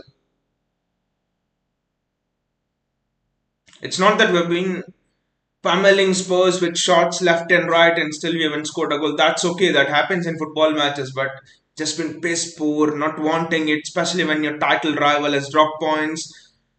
City generally in these circumstances smell blood. Go for it right from the first second. Nathan Ake, Rico Lewis, Rodri, Kyle Walker,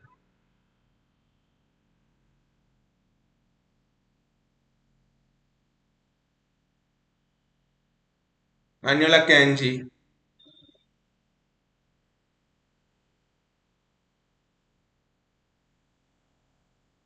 Jack Grealish.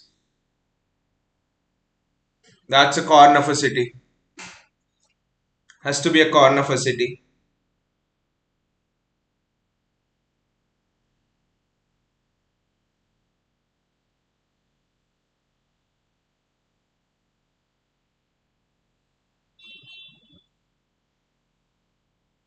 I think he'll play it short to Riyad Mahrez. Jack, just hurry up, man. There's not much time.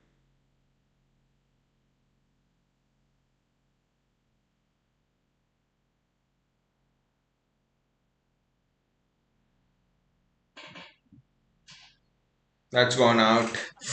Julian Alvarez, they just ran out of space. Nothing going well for City today.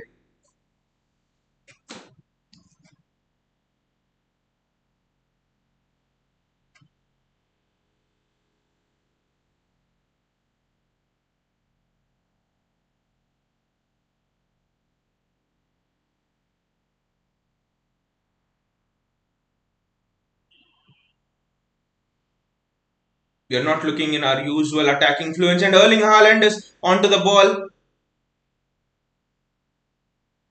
That's a throw in for City. No service to Erling Haaland. The only service we're providing is, long balls over the top, which is the strength of Spurs.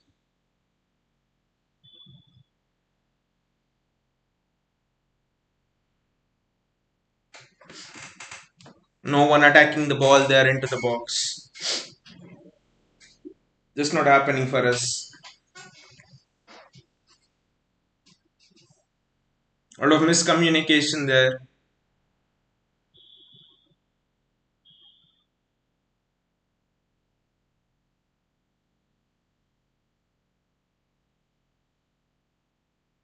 Pep is giving out some instruction. I don't know what is it.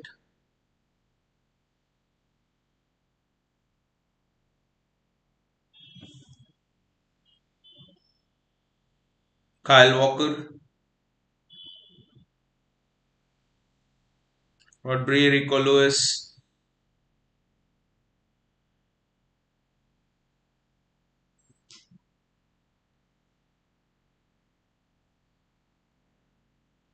Nathan Ake, Jack Grealish.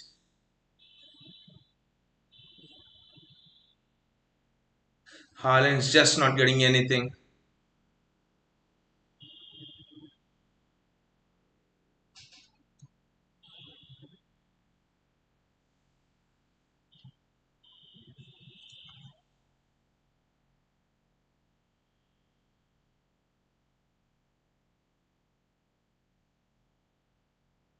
Manuel Akanji does well to read that.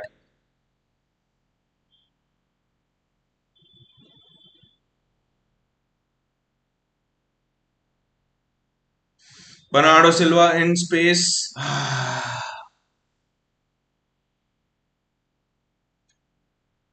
Kulisaski, Spurs are on the counter with Kulisaski.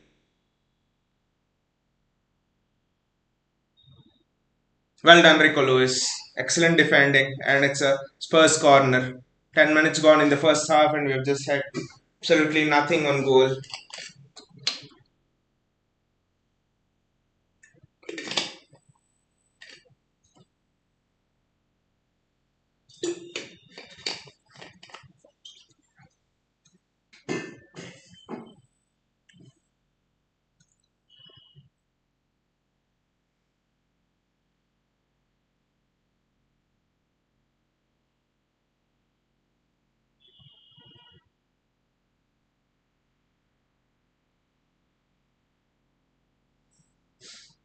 That was a good header there from Ben Davis, but just over the bar.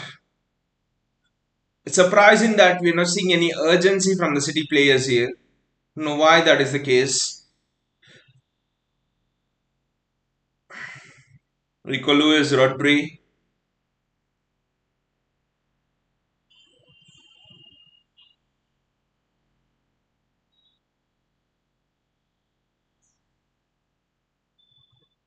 Kevin De Bruyne is getting stripped up and ready.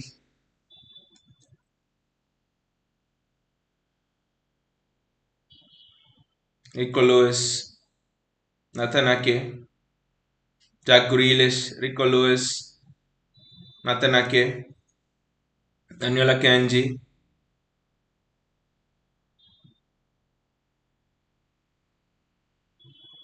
Rodri.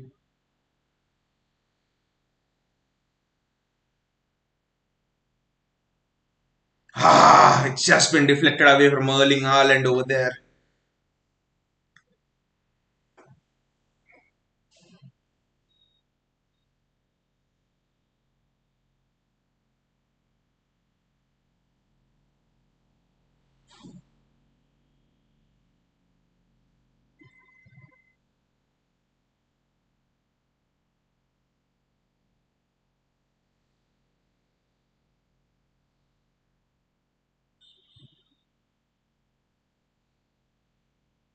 Nathan Ake there with the mistake, and Spurs have the ball now, but Ake does well again. Ake does very well over there. Bernardo Silva, Julian Alvarez,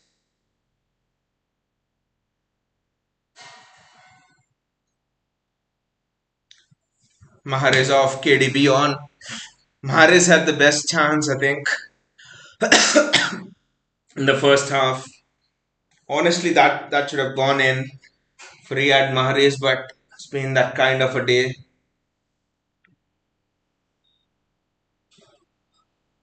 But we haven't given Mahrez enough chances to put the ball into the box. I know it's kind of difficult as City fans to understand this style of play because we've been used to flowing football under Pep, and suddenly you're now having to look at this restricted sort of football and stuff like that. So it's a little painful to watch, I would say, this point. I know we're still understanding the structure of how to play with Haaland and things like that, but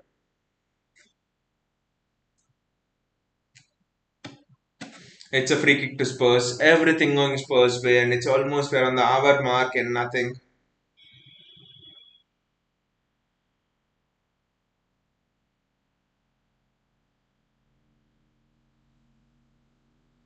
Ake as well. Kane was lurking, and what a stupid clearance that is from Grealish.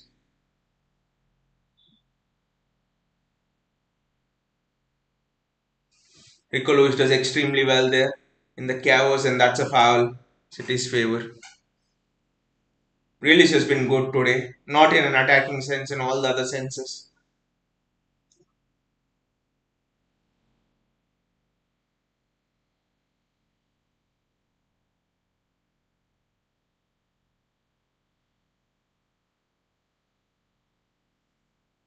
Haaland's been fouled, and it's a free kick.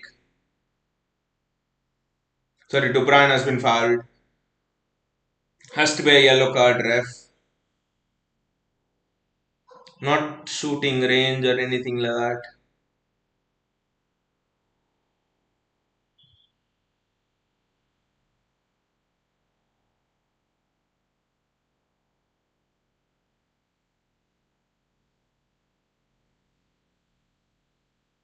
Kevin De Bruyne with the chance to put the ball in.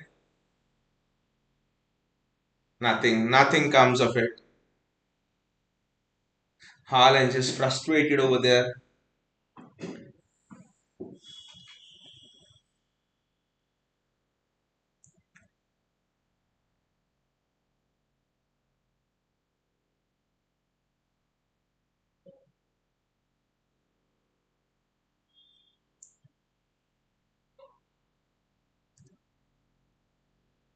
Will a record of not scoring and Spurs newly opened stadium, will it continue?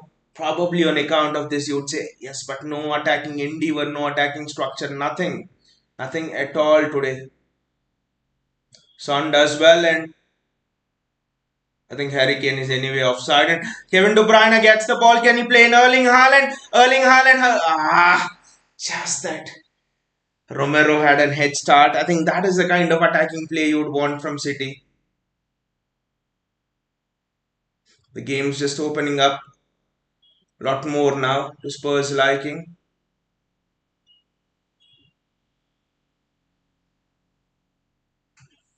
That's a goal kick for City. Emerson Royal of all people is attacking our bloody box.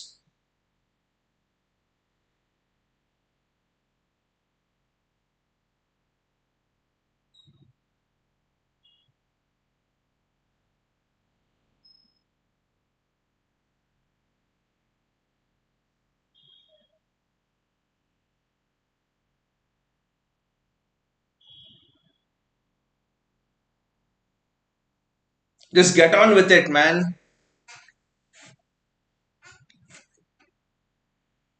It's a goal kick, right?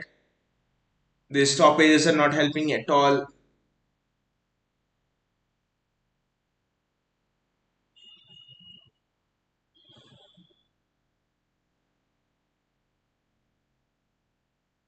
Kevin De Bruyne. One thing is for sure, there's an urgency injected into the play since Kevin De Bruyne has come on. Jack Grealish. That's a free kick for City.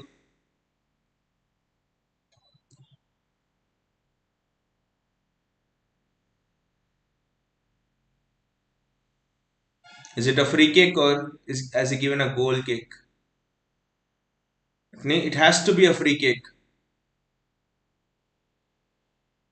Yes, it's a free kick from a region which is not that useful.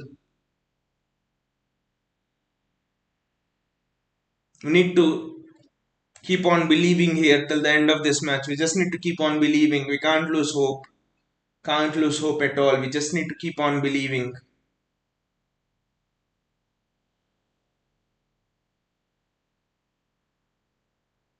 Ah!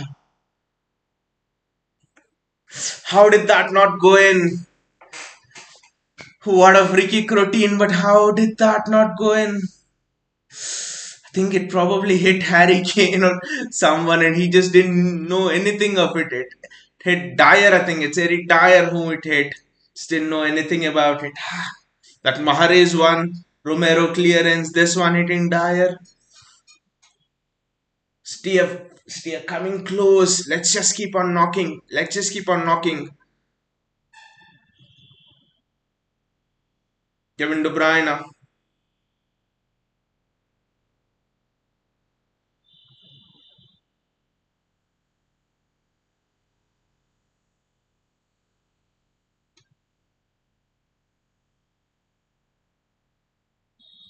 Ah!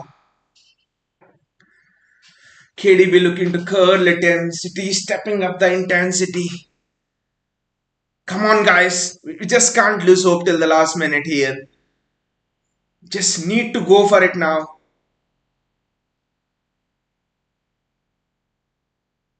On another day, Mahrez goal goes in. Alvarez twice goes in. Rodri doesn't make the mistake and you're happily leading 2-0.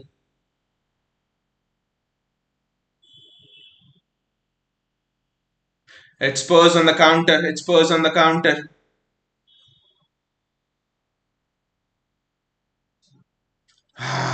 Again. See, that's the danger. That's the danger of playing so openly, but it's now or never for us now. Look at how swiftly Spurs go on the counter there.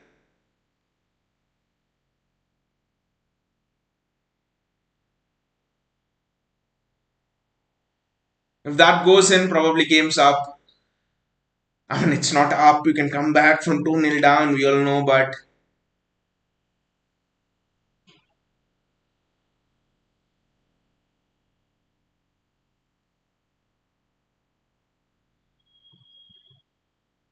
get on with the game, Eddie. Get on with the game.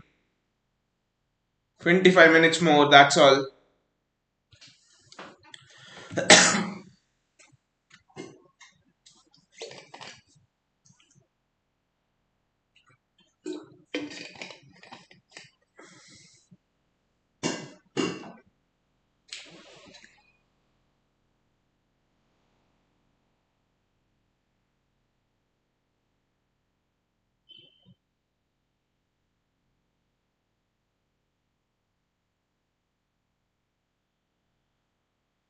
Bernardo Silva have to Keep on believing, guys. Have to keep on believing. Lose ball, lose ball, lose ball. It's offside.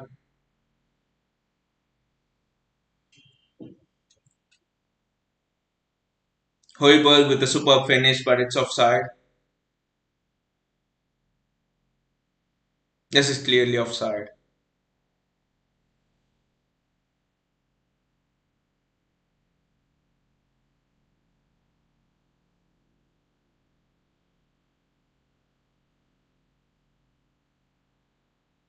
Ah! Close from Julian Alvarez. It's just not working today for City. It's just not working. Again, superb intricate play. De Bruyne, Julian Alvarez again. Bruyne, just need one of these to go in.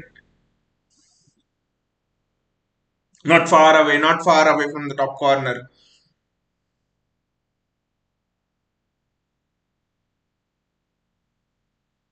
Spurs on the counter again. It's just becoming very difficult. How long are we gonna just defend these counter attacks?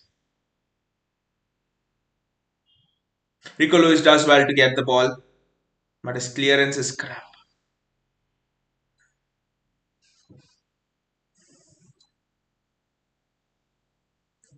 It's just not happening for us today.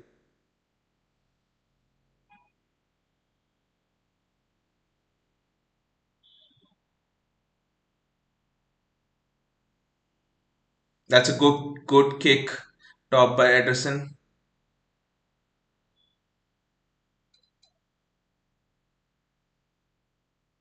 Spurs regain the ball again and across the goal. Eddie, hurry up! Eddie, hurry up! The clock is just ticking.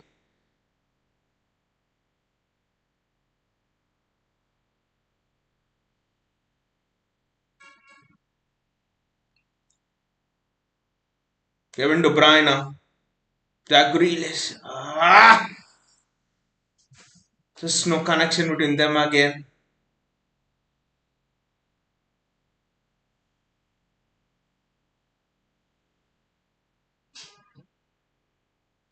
Ederson does extremely well, and it's a goal kick, I think.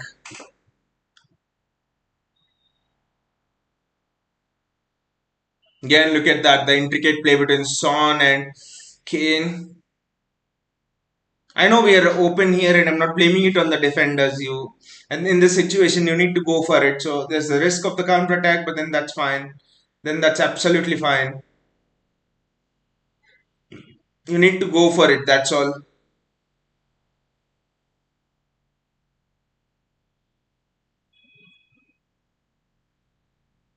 The unwatchable, exactly, Vinay.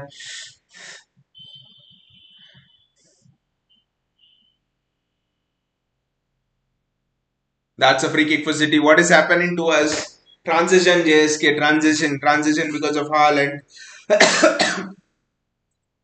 Cancelo gone, and I think Gundogan will be going. Bernardo Silva might be going in the summer. So it's just transition, I think, JSK. Just transition. Walker might be having limited minutes. So it's just transition. New people coming in. I think after 4 5 years, I think this is the first transition on a large scale, I would say. We've had transitions from Fernandinho to Rodri and all of those kind of a things, but on a large scale, I think this is first transition with an exodus of players after that 2016-17 one Pep came.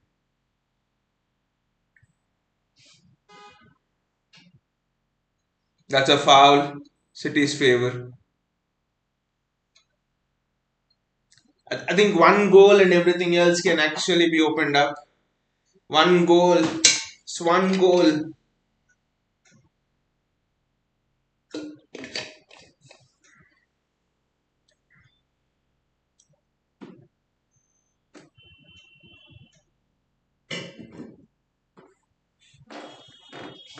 It's City's throw, but a Spurs player is down.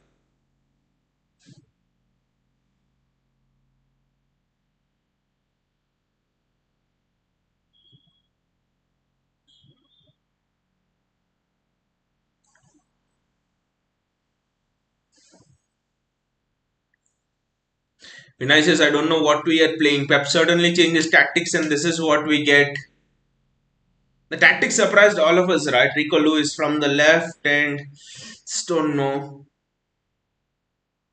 I think letting Cancelo leave, and I think Pep has taken on a risk himself, thinking that Lewis can play there, but I don't know how he's gonna go ahead with that because I mean the surprise is why isn't he played Ake Akanji Laporte and Luis on the right?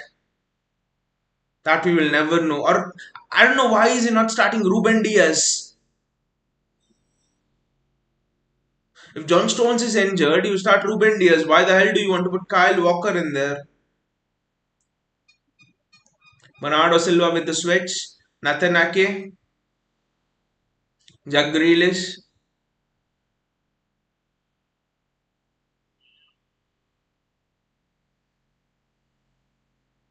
Kyle Walker.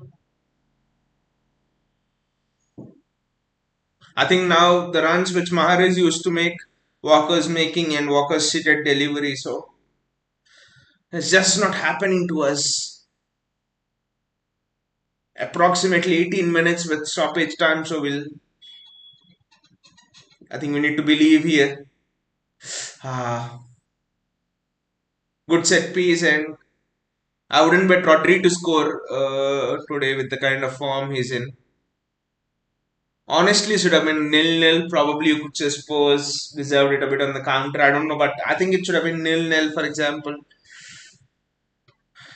I know we haven't offered anything, but so have Spurs. It's just been such an unwatchable game. And it's a free kick to Spurs.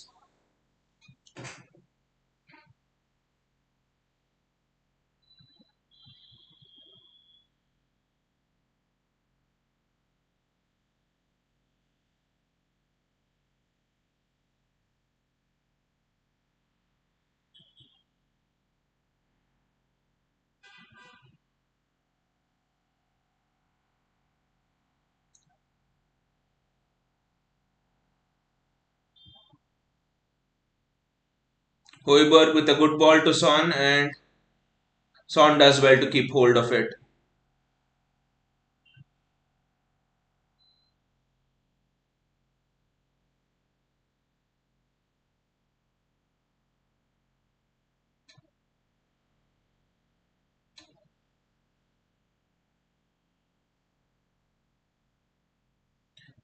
Trophyless season. I don't think it will be a trophyless season, JSK. We have the Champions League and the FA Cup at least.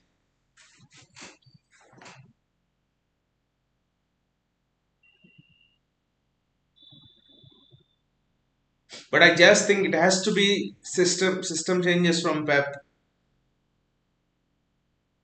He's bought in Haaland, he's bought in Alvarez. I think Pep has showed to switch to a back three system, but it's just that he's unable to understand how.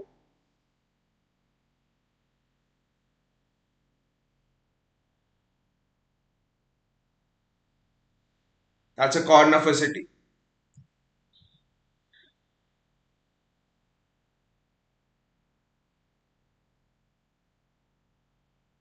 I think they're checking something. I don't know what they're checking. They're checking something. It's a handball, I think.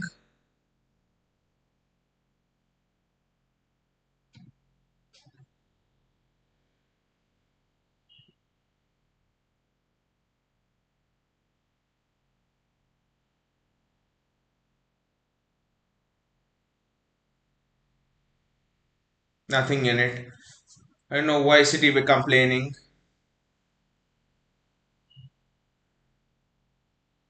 True, 4-4-2 is the answer, but 4-4-2 means less numbers in the midfield, right? That Pep won't like. So you need to have numbers in the midfield, and how did Son get to that bloody hell?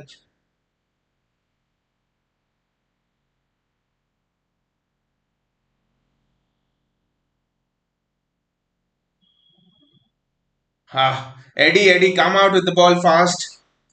The problem with 4-4-2 is you are caught on transition easily. JSK, so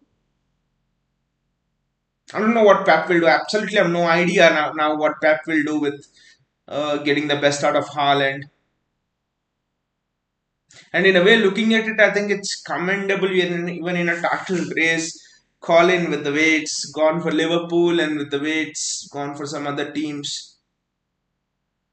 Because surely we are in a transition. Looking at this performance, you can just sum it up. You can just sum up the I won't say season's over or something like that at just 20 matches, but or convert Alvarez to winger. That Pep won't do, I think.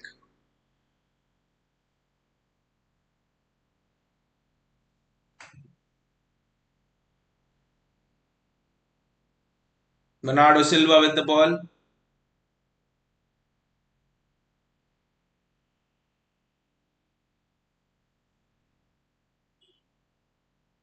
Like he did with Messi from cam to false nine. The same with Foden as well, right? From cam to winger.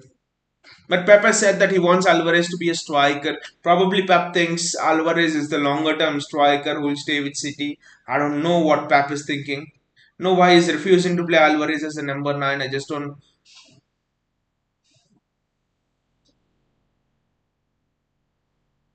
It's a goal kick. Is Grealish asking for a penalty? I don't think it's a penalty. I think he's got the ball. I think Emerson Royals got the ball.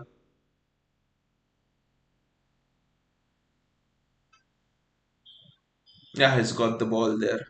He's got the man, but he's got the ball as well.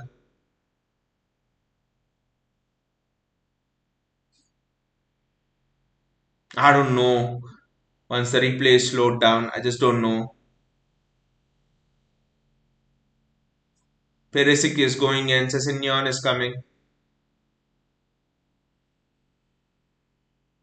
I think it's the hard fact, and we need to accept it. I think that we are going through a bit of a transition, especially seeing the lack of fluidity and interaction with our attackers and midfielders, and lack of understanding of each other in the runs we make. I think there's a bit of a transition going on, and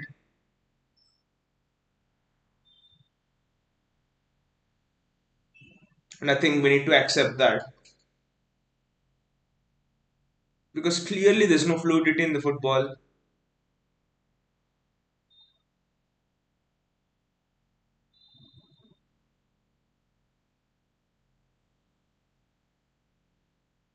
Ake is down now.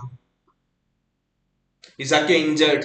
The last thing you would want here is you let Cancelo go and Nathan Ake is injured.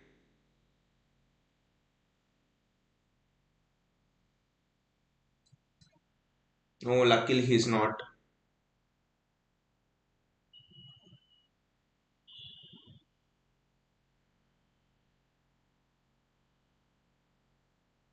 Jack Grealish with the throw in. As the clock ticks by, you're wondering is a point a good result from this game? Especially in a stadium which we have not. No, I've been saying this all day long, but in a stadium which we have not scored a single goal.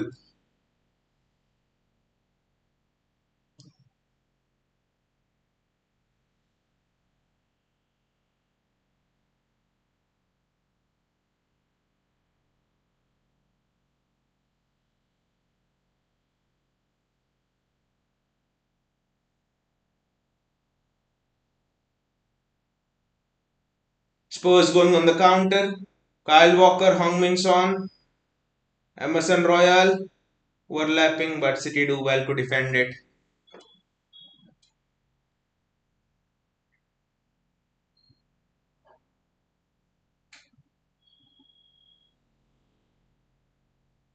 Rico Lewis does well.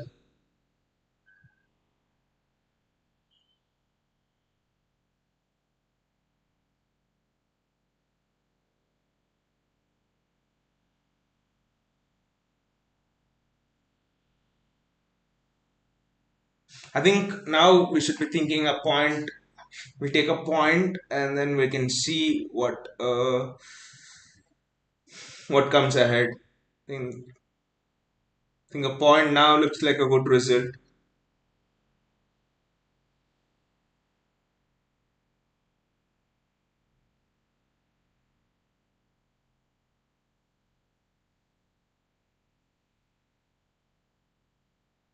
Just go gung ho now. That's all. If you concede, you concede.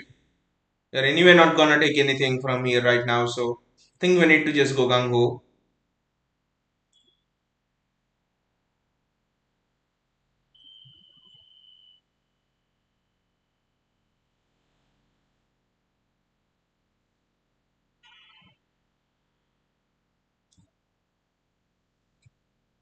Ryan Sessegnon.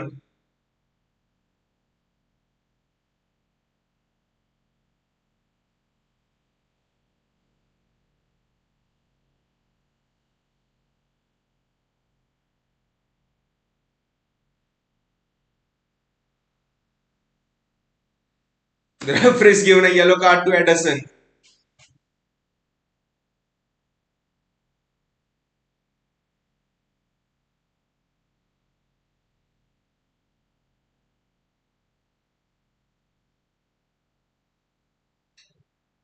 I think that's a foul on Rico Lewis over there from the back.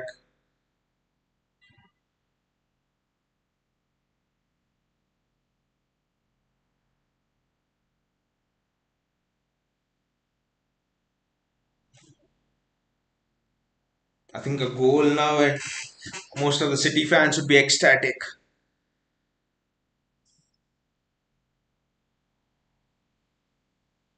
City goal, I mean.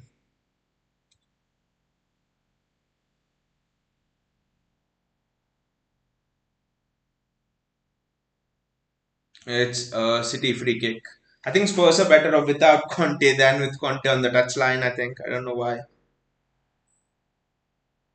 There's a substitution happening. Is it from City? Yes, Gundogan's coming on, and Bissoma is coming on for Spurs.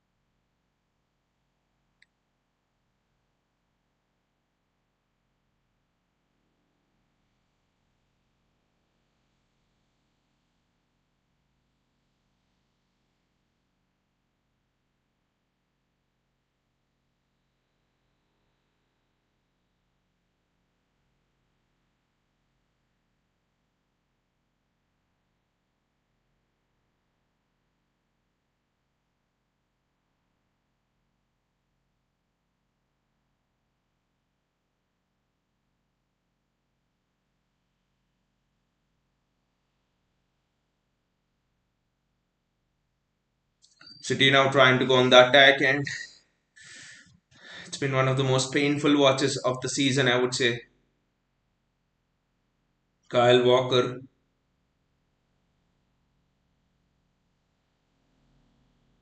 Bernardo Silva. I think Rodri's left it for Haaland, but Jack Grealish, Nathan Ake, Rodri, Kevin De Bruyne.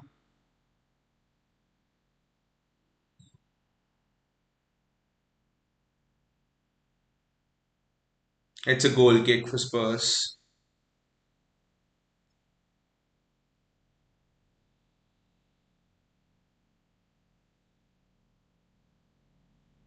Nothing's clicking for City today. Nothing's going well for us.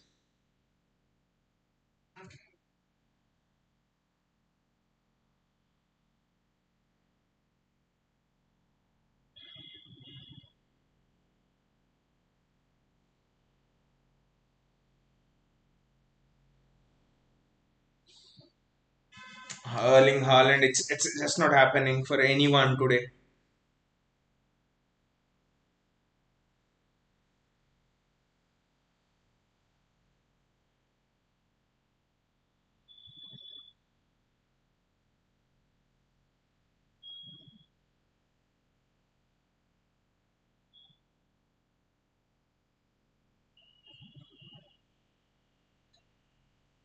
Jack Grealish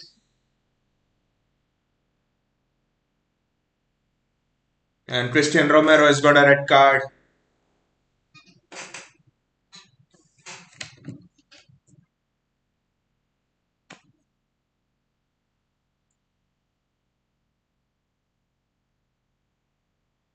and they can't even take it to the VAR because it's a second yellow and it's not something. But what can City do with Spurs now having a man less in the last sort of 5 minutes?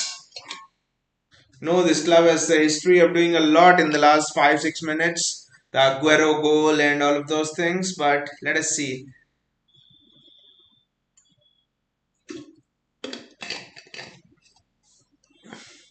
Webb is telling something to Kyle Walker. I think we potentially have 3 minutes here and 3 minutes of added time, so 6 minutes to do something.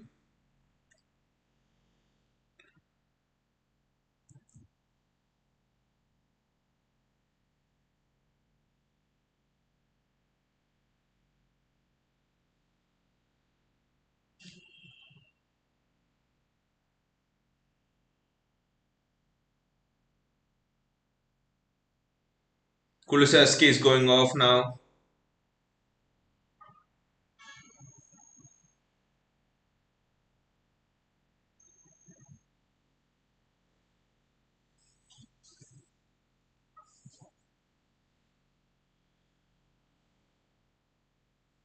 Davinson Sanchez is coming on. If only Romero went off 10 minutes earlier. But again, that's the state of us, depending on the sending off of an opponent to do something. Kevin De Bruyne,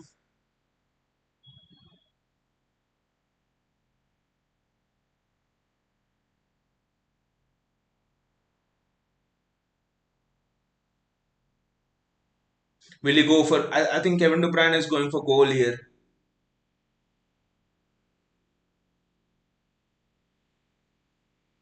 I think Kevin De Bruyne has his eyes on the goal here.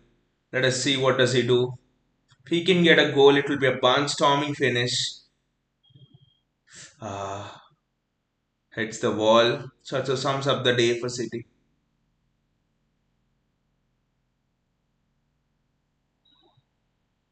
And a Spurs player is down.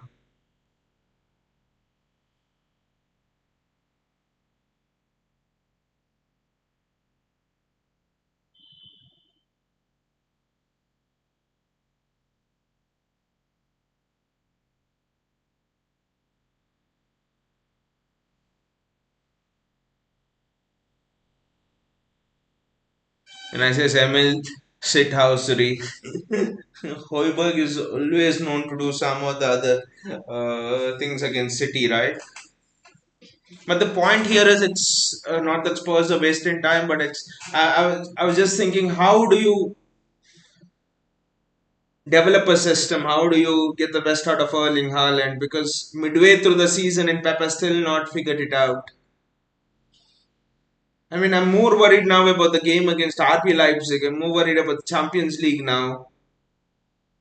I know that if there are any teams in the Premier League who can go on a 15 match winning run, 16 match winning run, they are either Liverpool or City. Liverpool are not in the best of form at all, so it's City. So even if we lose this match potentially, still we can go on one of those runs. I still think it's in our hands. If we beat Arsenal twice, then it's done and it's in our hands. But I'm just thinking, what kind of system is Pep having in his mind? What kind of thoughts is Pep having in his mind in terms of the attacking structure and things like that? So just not able to understand Pep Guardiola.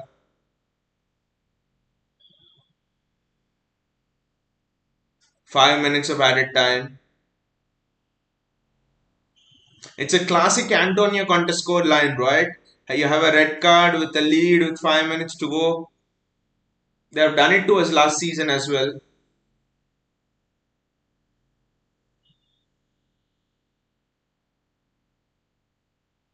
Kyle Walker, Rodri, Nathan Ake, Jack Grealish,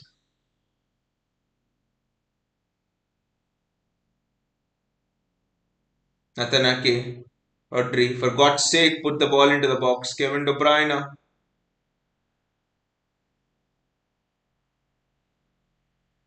Rodri. What the hell has Rodri done? Look at that, giving Spurs a free kick.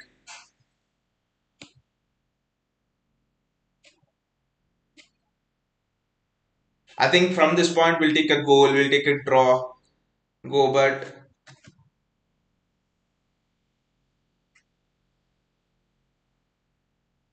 honestly, it should have been a nil-nil. That's also. I think a draw should be a fair result.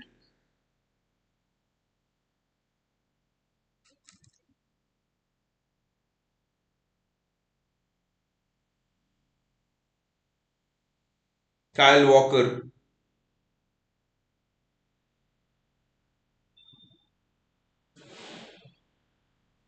What a ball! What an aggressive ball from Kevin De Bruyne. Jack Grealish, Nathan Ake.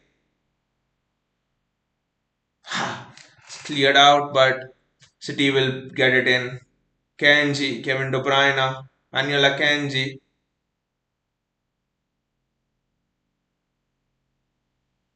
Jack Grealish,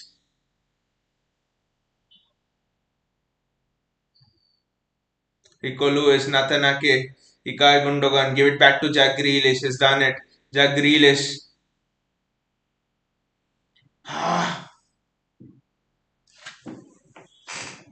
They're asking for a penalty. They're asking for a penalty. Is it a penalty? Is it a clear and obvious error?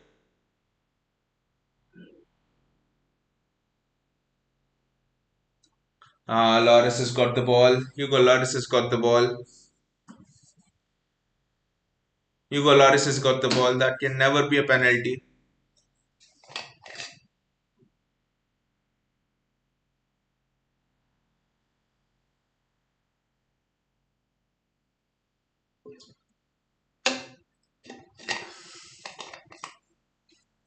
I know he's got the man, but he's probably got the ball.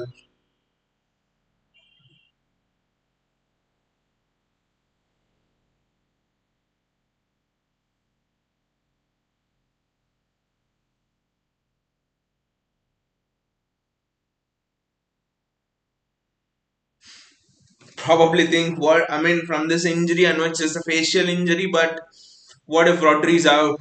Who is there? Probably plays a Gundogan.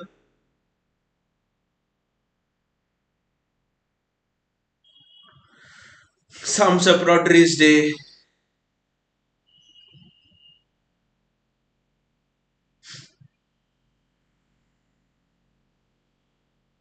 Sums up Rodri's day to say the least. For the first time, I think both the red and white of North London will be celebrating together. Probably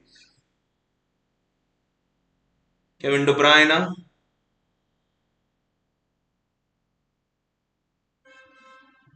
Rodri, Jack Grealish,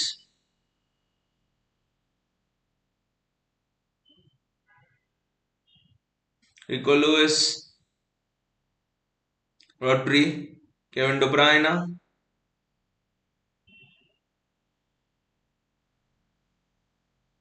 Emerson Royal has been fantastic today. Yeah, that's not a free kick, ref. There are some idiots, idiots like Emerson Royal who choose to have great games only against us. I don't know why.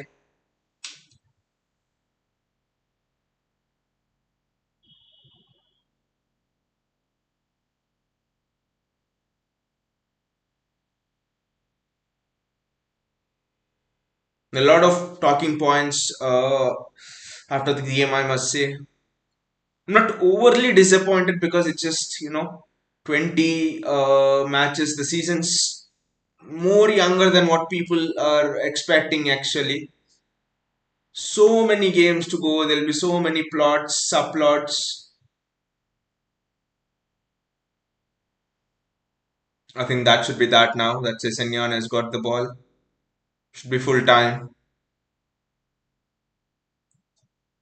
Just don't lose your heads and get red cards, guys. Come on. Match almost done. Just don't lose your heads right now.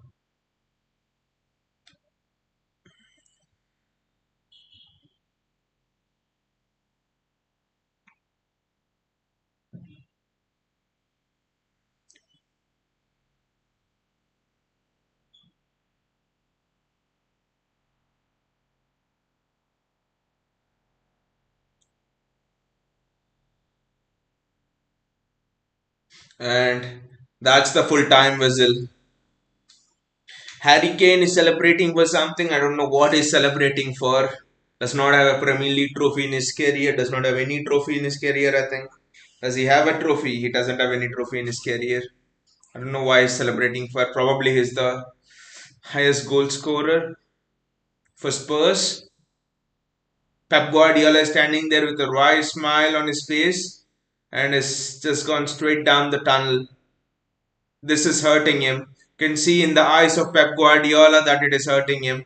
Charles says top two dropping points. Hope United don't capitalize on this. Charles says stop the personal attack. Spurs with a better team played to their strengths. Spurs. I mean, did you see what the referee did? How many free kicks he gave for them? And Spurs. And I would still say that.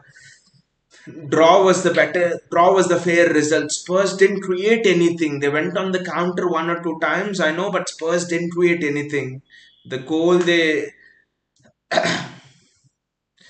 no they didn't create anything. They just went on counter attack once or twice, but yeah, the goal they scored we gave them. Yeah, to be fair, they executed the game plan well, I know. Vinay says, yeah, we can't blame refs, we can't blame refs, we can't blame anyone, yeah. I'm just taking out my frustration a bit on, Harry Kane and stuff. Yeah, that's all. I don't have anything. I like Harry Kane. In fact, I always say that Harry Kane is one of the best Pep Guardiola type players in the world. Someone who can drop in and is a lethal finisher as well. We wanted him at City. I like Harry Kane. It's not personal attack on him. It's just that a little bit of frustration that we lost the game. That's all. Nothing personal on Harry Kane or someone like that. They executed the game plan well. They frustrated us, and we didn't do uh, we didn't do what we have to do. That's all. Vishal says, but the kind of defenders they have, I hate Romero with a passion, man. Good player, but hate that he plays for Spurs. There are like when you're so much involved in watching a game and stuff. Like for example, the thing what Emerson Royal, for example, he did at the end, like he stole a cheeky free kick from the ref. If City were defending a 1-0 lead and we did that, I would be happy. But it's since they did that, I was like frustrated and I went on Emerson Royal. That's it. It's just those little frustrating things when you like have a chance to put the ball in and the opposition defender takes free kick out from you. So just those little things, frustrations, part of the game. That's all. Vinay says, "What formation tactics are we playing? It's all on Pep." I'll come to that. I'll come to that, Vinay. Today, the first thing I would say is that the season's still young. Okay, kudos to Arsenal fans that the lead is still there, 5 point lead, potentially an 8 point lead because you have a game in hand. So they have the advantage right now. 20 games gone, 21 games gone. They have the advantage in the title race, and to be brutally honest here, they do deserve the advantage in the title race for the football they have played, and for the football we have played. If all of them, all of our fan base, if we have our hand on our hearts, do you actually think we deserve to be even in the title race? If you have your hand on your hearts, after seeing a performance like this, after seeing how many times you scraped through, for example, the win at Stamford Bridge in the second half, the win at win against Spurs at the Etihad and stuff like that. Newcastle being 1-0 up, we conceded 3 goals. Crystal Palace, we have conceded 2 goals. Brentford 1-0 up, we have conceded goals and lost 2-1. Everton, we have lost when they were pretty much winless in that entire streak. They had 0 points and we gave them 1 point at the Etihad. So, looking at all those performances, we are scraping wins. Now, Arsenal are playing fluid football and stuff like that. So, to be honest, at this point, they deserve to have the lead that they have in the title race. But I won't say that I'm conceding the title and all. But one thing I'll say is, have our fan base being in title races for the most part of this decade, especially in the last 3-4 years, how close they can go. The season's still young, I would say 20 games, just the halfway stage. Nothing. I remember 2011-12, 5 matches to go. We were 8 points behind United, 9 points behind United, and we won the title that year. So title run in starts from, I think, with 8 games to go, 7, 9 games to go. I think so. Season still young. We have time to turn the season around, but how do we do it? That is what we have to discuss now. Vishal says, haha, I can understand. This is good for Arsenal. Looking forward to bouncing back against Brentford. Cheers. I'm looking forward for that match against Arsenal in the at the Emirates, Feb 15th. If we get you there, I think there's new life injected into this title race. I think that match at the Emirates is potentially a title decider. I'm calling it now. I can say season's young and all of those things, but that match at the Emirates will be potentially will be a potential marker, in this title race. Baya just says keep changing formation and lineups every game and keep having these results. City have become a team of second half this season. And for how long, Bayaji, would we have kept on doing those second half performances? It wasn't sustainable. We have done it at the Bridge, we have done it at the Etihad, we have done it against Crystal Palace. I think Palace away, have we done it? We have done it against Newcastle. I think I might have missed one or two. So we've literally done it five. We have literally done it 5 times actually this season, and that is already a lot in a 20 match game season. Now you have done it 5 times. You can't ask more from this team that rescue us in the second half. Will play shit in the first half, but changing the tactics and all of these. I think a couple of days ago when I was actually telling that we are in a transition and stuff, people were actually telling um, what how can you say, fans of other clubs, they were telling, how can you say that you're in transition? Haaland 25 goals and stuff. We are in transition just because of this. We are in transition because of what happened against Everton, what happened at Stamford Bridge first half. That is why we are in transition. Yes, Haaland is there, but where is the connection with Haaland? How do you connect with Haaland? How do you connect your defenders to your midfielders? How do you connect Grealish to Haaland? How do you have the connection between your attacking midfielders to your wide players? I cannot see any connections. What I can only see is Haaland is there. We have a KDB. We have a defense. It's almost become a team of individuals with no connections there. So I think Pep is trying to build those connections. To be fair, I think it can be easy to blame Pep. His change in tactics, his changing players, his put Rico Lewis on the left hand side today, is doing things which are not necessary. It would be easy for Pep to say play a 4-3-3, two wingers out wide, Erling Haaland in the middle, KDB just play passes to him. It could be easy to say all of those things, but I think Pep being Pep, he wants perfection. He wants those extra people in the midfield just to prevent those transitions. Now that Haaland is not dropping into the midfield, so I actually think that Pep is still developing those attacking structures. Even in the interview, Pep has told in the World Cup break, we have actually worked on a few attacking structures which we are trying to implement this season. He's told it in one of his press conferences. So surely there is a system that Pep wants to perfect, and what we are seeing here is the iterations of that system, which is going towards perfection, but which is not at its perfect best yet. I think Pep is still unsure of one or two players, how well they fit in this new system that is actually going to develop. Vinay says we again and again we don't have pace. How come players get tired a week off? We are slowly going Liverpool way. I don't think it's more about pace, Vinay. If you actually see Spurs, they've defended that. I think it wasn't about space because there haven't been as much spaces in behind to exploit today. What we have missed is that final pass, the connection between Grealish and, for example, Rodri, the connection between Grealish and Rico Lewis when he is inverted in the connections today. Bernardo Silva Mahrez. Bernardo Silva Mahrez tries to play a 1-2 and Mahrez is absent for the 2. So the connections are just not forming in the system.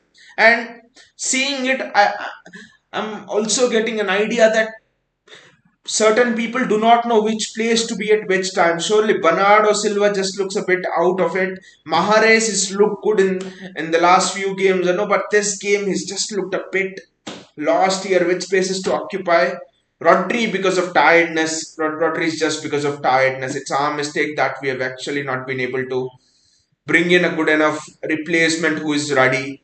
We all knew that this problem would come with Rodri. We have been talking through the summer that need to sign someone for in order to make sure he pitches in for Rodri. So some of the mistakes we have committed in the transfer window and some of the things I think Pep has not expected teams to part the bus so much against Erling Haaland. I think it's been shambles on both the sides and Pep has just not been able to get that attacking structure in time, I would say.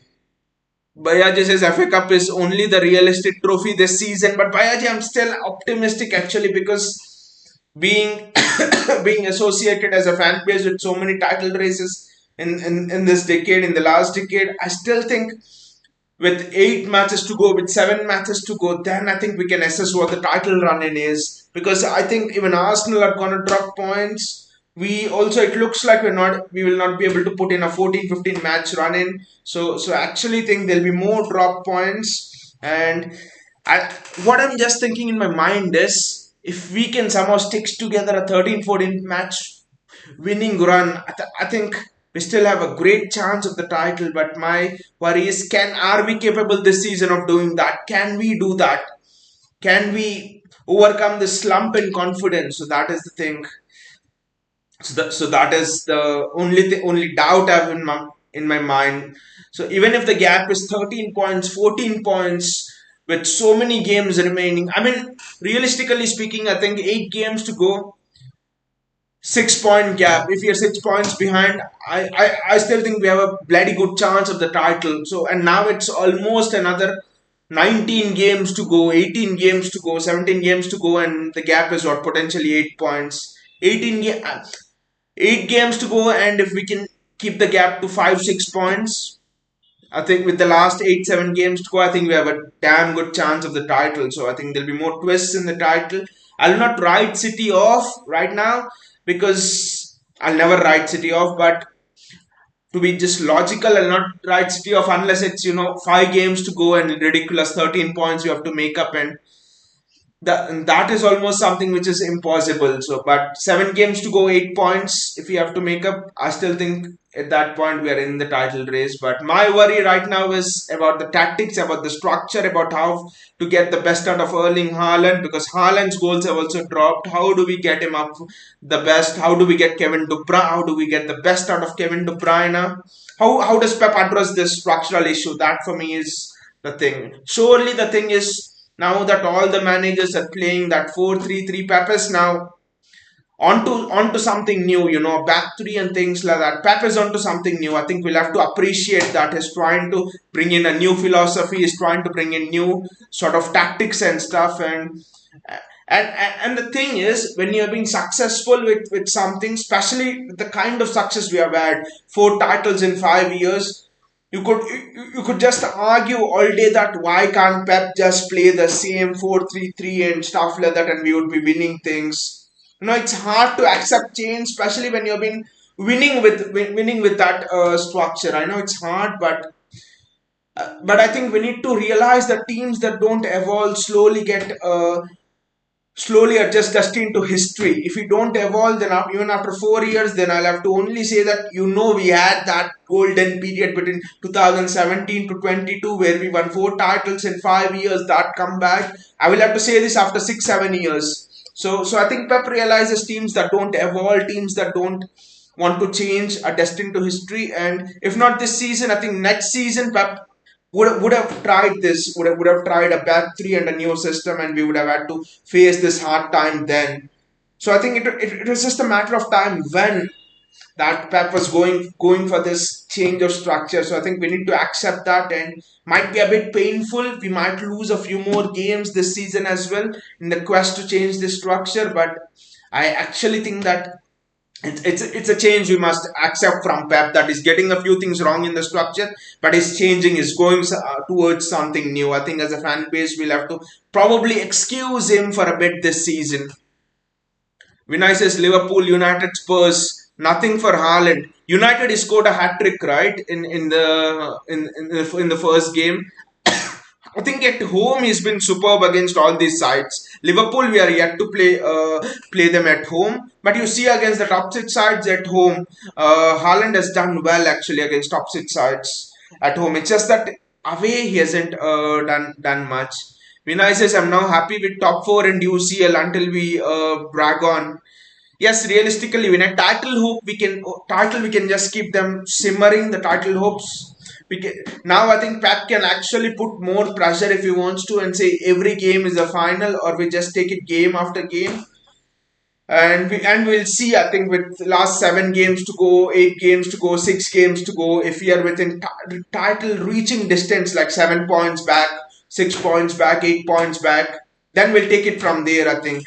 And to be realistic, I think we can use the league for example to work on this structure. And now you might ask me, why are we working on this new structure? Why is it necessary? Why is it necessary? Just why can't you just play with the old structure? It is necessary because with the old structure you might have won the Premier League this season, but you're never going to win the Champions League with the old structure, because the old structure had vulnerabilities. The formations that we played throughout the Premier League title winning seasons in the last 5 years, you are getting found out with those formations in the Champions League. Leon, Liverpool in the Champions League. I'm talking about Leon, Liverpool, even Spurs. But in the league, since the league is 38 games long, that formation actually allowed you to manage it well. But in knockout competitions, that formation in one-off games, that formation was not going to pay off. So Pep realized that, and also when signing the contract, I think Pep has now shifted his focus a bit to the Champions League as well. So I think this formation, Pep is doing it for the sake of the Champions League. He will not accept it, and he should not accept it as well and say, we are just going for the Champions League. We'll simmer, and we'll go towards and take game by game from now on in the Premier League and see what happens. But I think Champions League is the focus this season. Probably the FA Cup as well, but the Champions League, the I won't be surprised if cup competitions are the focus this season more than the Premier League. The Premier League will take it game by game. When I says with these set of players, don't expect much. We have experience but need energy on the pitch. And also when it almost you could see that cycle, that 4 year cycle, 5 year cycle sort of fade into the sunset. You could almost see dusk setting in with Kevin De Bruyne, with Gundogan getting on, and Bernardo Silva clearly it looks like he wants to move on a bit and seek a new challenge. And Gundogan is set to leave. Kevin De Bruyne is not his best self. Probably a bit of age is catching on. Mahrez is almost coming towards the end of his years. Kyle Walker is coming towards the end of his years. Rodri, it's because of the hectic schedule. So could see that a majority of the side which had helped us in those 4 titles in the last 5 years, they're sort of going into the sunset. The best years are behind them. Probably not KDB, but the rest all Walker, Gundogan, Bernardo Silva, fresh challenge, Mahrez. So I actually think there's a lot more going on behind the scenes this season rather than just a potential formation change as well. The personnel as well. Cancelo has moved on. So what you are seeing here is a dismantling of, I would say not the entire team, but a majority of dismantling of the majority of the players who have helped us. And I think next season you could potentially see a new cycle begin. It goes on in cycles. Liverpool are going through that. We are going through that, and right now, but it's not as bad because Pep is actually.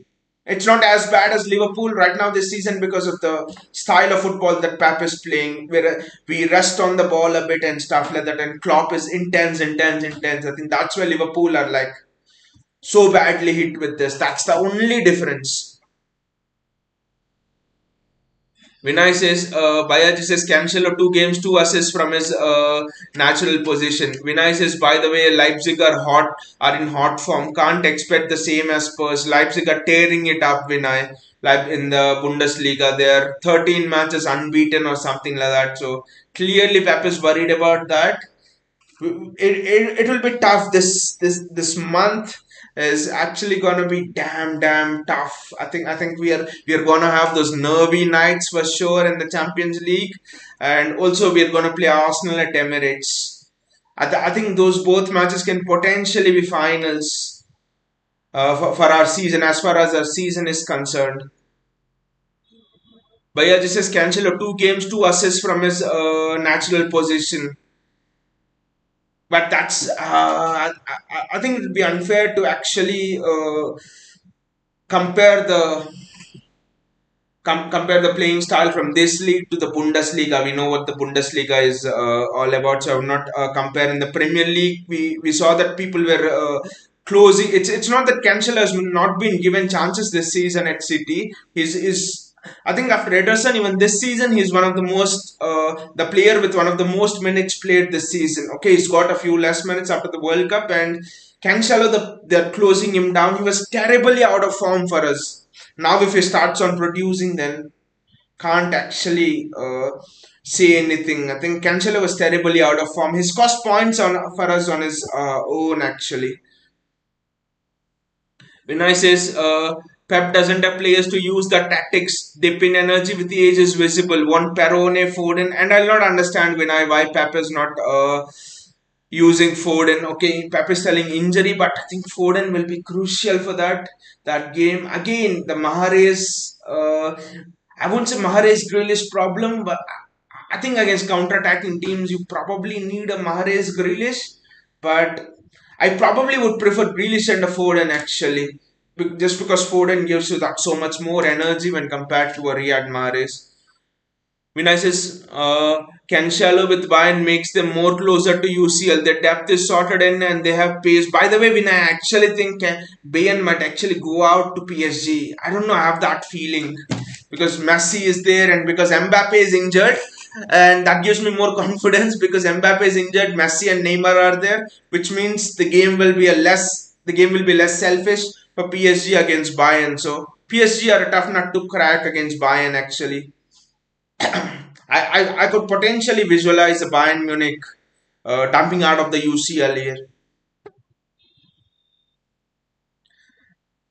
Football Critic says we can have FA Cup, remember that, but Champions League is also there is hope in the Champions League this season. I know it looks bad in the Premier League, but how many times have teams not done this? You know, Real Madrid being shit in La Liga, and I know they have the Champions League pedigree, but even Liverpool as well. They have some the year they won the Champions League, the year they went to the finals of the Champions League, they weren't that good in the league either, I think. So I think Champions League, FA Cup, even the league, I'm hopeful, but the match against Arsenal at the Emirates will be crucial. And we'll see how the league goes because there's a lot of time in the league. This season, I repeat, is unlike any other season with the World Cup injuries and stuff. So we just do not know what is going to come in the league this season. Football Critics' natural left back is required. Teams are targeting in that zone. Gomez is slow, error prone. We just play him. Emerson Royal is the worst right back in the PL and still is playing at Spurs. Go? Why can't Gomez? Gomez defensively is actually committed a few mistakes this season, Football Critics, and that's why Pep doesn't want. I think Pep's use of left backs here is the problem. If it's just a natural use of the left backs, then we might as well as have used Cancelo better. I think it's Pep's use of the left backs that is cause it's so complex that it's becoming difficult for us to carry out those instructions week in and week out. I don't know where this experiment for Pep Guardiola with the formation go. He might end up making a formation that is so complex that it can never be copied and would be so hard to execute that it could only be done by a few players or it could just flop and the players would get tired of it. I just do not see. I just do not understand Pep's use of Julian Alvarez as well. So either you use him just behind Haaland or you don't use him. Today it seemed that he was using Alvarez in sort of that Kevin De Bruyne position.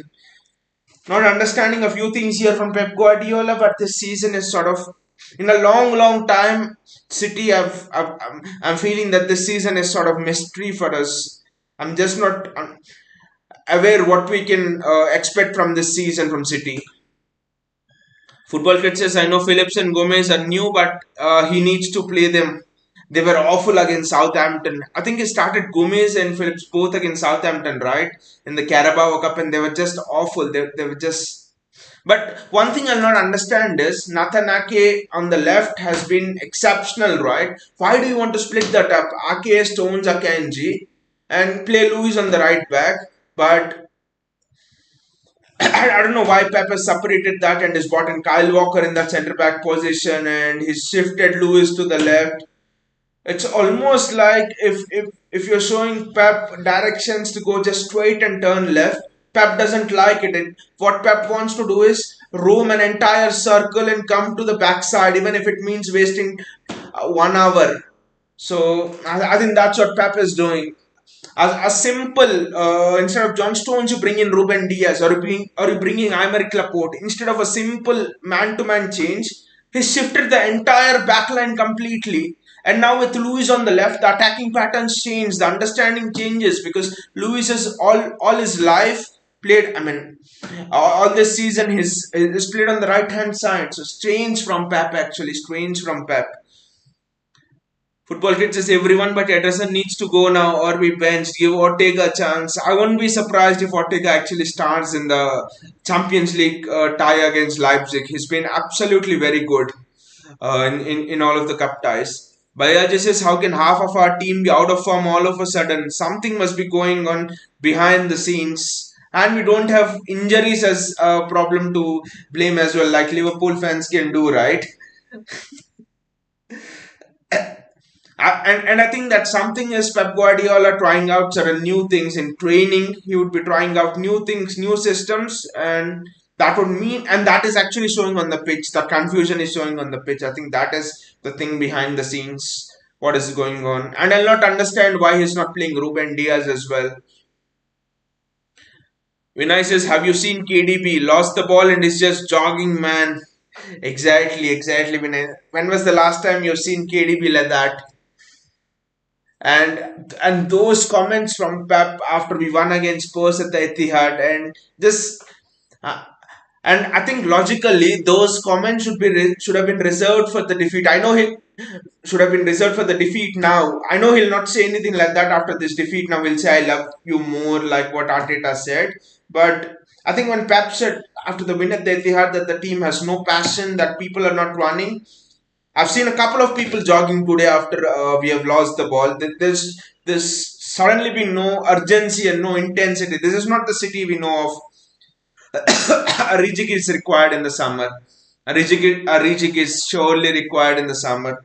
I mean, I know we can't write the season away right now, and it's not logical as well because we have so many games to play. But you can just see that a rebuild is required in the summer. And one of the things is we do not know where Pep Guardiola will go with this rebuild because he hasn't done it in the past. 3 years at Bayern, 3 years at Barcelona, probably a bit more. That's it. This is the first time Pep Guardiola is having to rebuild an entire side twice. Okay, we have replaced Company, we have replaced Rodri, but sorry, we have replaced Fernandino with Rodri. Been done in bits. It's I think this is the first time they'll be after the 2016-17 season. It will be the first time that Pep is gonna take on a whole scale rebuild of City in the summer.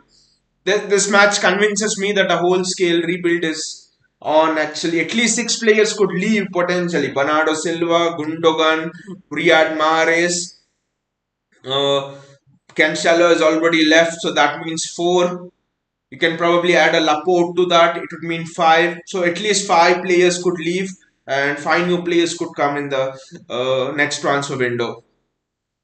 Football Grid says Pep thinks Alvarez is Messi. He thinks he can do what Messi can.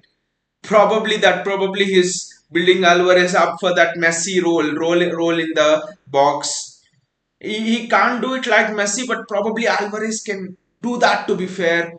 But it's just that he doesn't get those connections. When Messi was playing for Barcelona there, you look at the connections. There's Xavi, Busquets, Messi, Iniesta. You sort of had that 4 people there who'd all, who'd offer Messi the connection. But with Alvarez, there's no one offering him the connection there. So it just looks like he's isolated and is trying to do something. So there will be radical changes, but I wouldn't say that the season is over. We have a damn good chance in the Champions League. We still have a damn good chance in this season. So, but I think we, as a fan base, we need to remember we are going through a transition.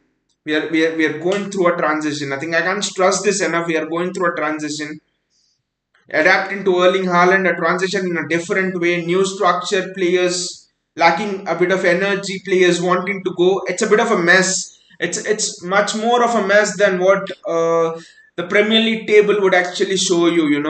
In a way, if it was not for Pep Guardiola and if it was for some other manager, we would actually be languishing at fifth, sixth, seventh. We would actually be struggling to get into top four. Kudos to Pep that with this team is kind of driving us towards top four. Kudos to Pep that with this team and with this new things is trying. He's still keeping us active in the title race. Vinay says any other manager would have played Etihad 11. Bayaji says there's no leader in defense all season long.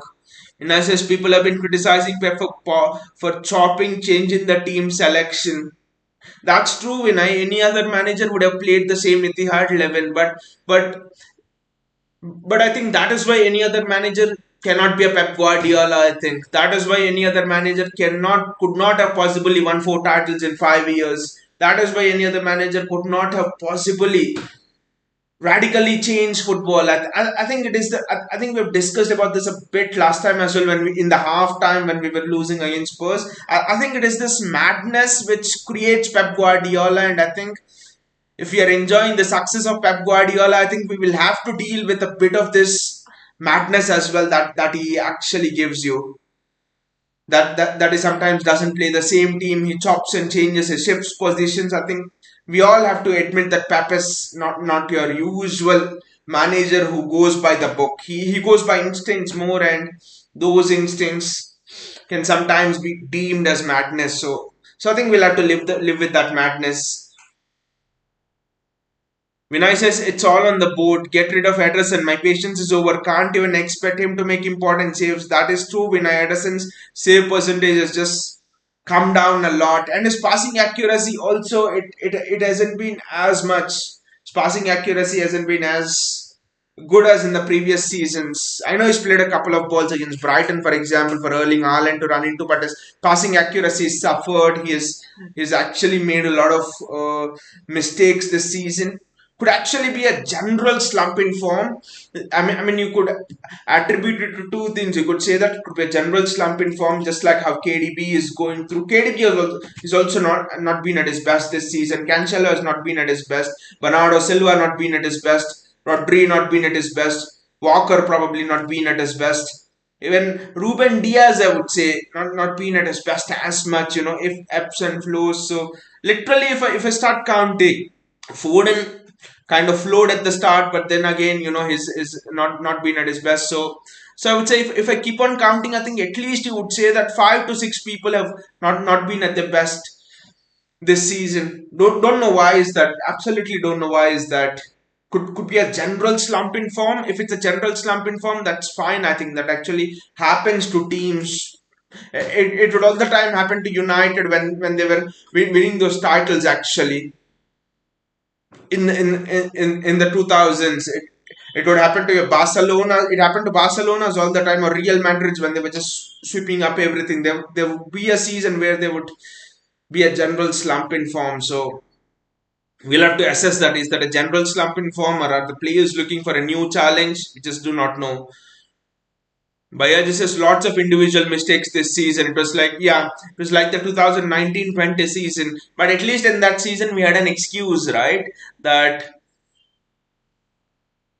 we had an excuse that Laporte was injured, he was a best defender and things like that. But 2019-20 season, I genuinely believe it was just because of the injuries that we lost that season. Otherwise, we could have competed for Liverpool. But that season, I think we actually were looking much more fluid that season than we were this season. So the main point of concern here is no fluidity, absolute lack of fluidity. So when there is no lack of fluidity, then you can actually imagine there's a breakdown in the system somewhere, and that's not because of injury. Football Kit says we are crying for wingers. Still, didn't buy wingers. Instead, they bought another midfielder. And Football Critics, you can imagine who gave the input to buy another midfielder. It has to be Pep Guardiola. The stars are aligning, right? The board asked Pep Guardiola, whom do you want? And Pep would have surely said, I want a midfielder in Jack Grealish. Because we know that Pep loves midfielders. So I think transfer. We know that how transfer happens at City. Pep Guardiola is a huge part of the transfer dealings for City. Earmarks the players. Pep gives the list, and Tixiki and the other team they actually go and try to get his top target. So Pep Guardiola is usually involved in the transfers. It's all on Pep Guardiola here. It's not like Jurgen Klopp where FSG doesn't give him what he wants. The responsibility is on Pep Guardiola entirely. Vinay says, Baya just says Pep is obsessed with midfielders. Exactly. Vinay says, our board is so dumb. Lack of energy and pace cost us many matches, but still no changes. I don't think there was enough available in the January transfer window unless you're willing to spend crazy money like Chelsea, which we were absolutely not going to do. In the January transfer window, I actually think we have our eye on certain targets in the summer. Rafael Leao, and then Rafael Guerrero, and then Jude Bellingham. I think they will cost 200, 250 million. I think so. I think the board has kept 250 million for that. For these three players. To Rafael Leao, Rafael Guerrero, we could get on a free. So I would not be surprised if next season we bring in two left backs, Rafael Guerrero and Anthony Robinson. So I think radical changes will be done next season. But the sad part is we are not talking about it sitting here in May or something. We are talking about it sitting here in bloody February, and that too in a World Cup year. So the season's just half over and we're already talking about it. So that's the only sad part here, and we have half a season to go, and we are. I would not be feeling as bad if we were like Liverpool out of the title race and nothing's going on. That's fine. That would actually be fine. We would say get top four this season, FA Cup, and we'll recoup next season. That's it. The sad part here is we are within clinching distance of the title race. If you had won today, for example, potentially a 2 point gap with Arsenal game in hand, and that's nothing for City. It's the hope, it's the hope that actually saddens you more than anything else. Vinay says our board is so dumb. We have done that. Football Kids says should have bought back Sterling on loan. But Pep said Sterling wanted to leave. He wanted a new challenge, so he has left. I think there are a few players there who want a new challenge. Cancelo, I'm sure he wanted a new challenge. They're not telling what happened, but I think Cancelo wanted a new challenge.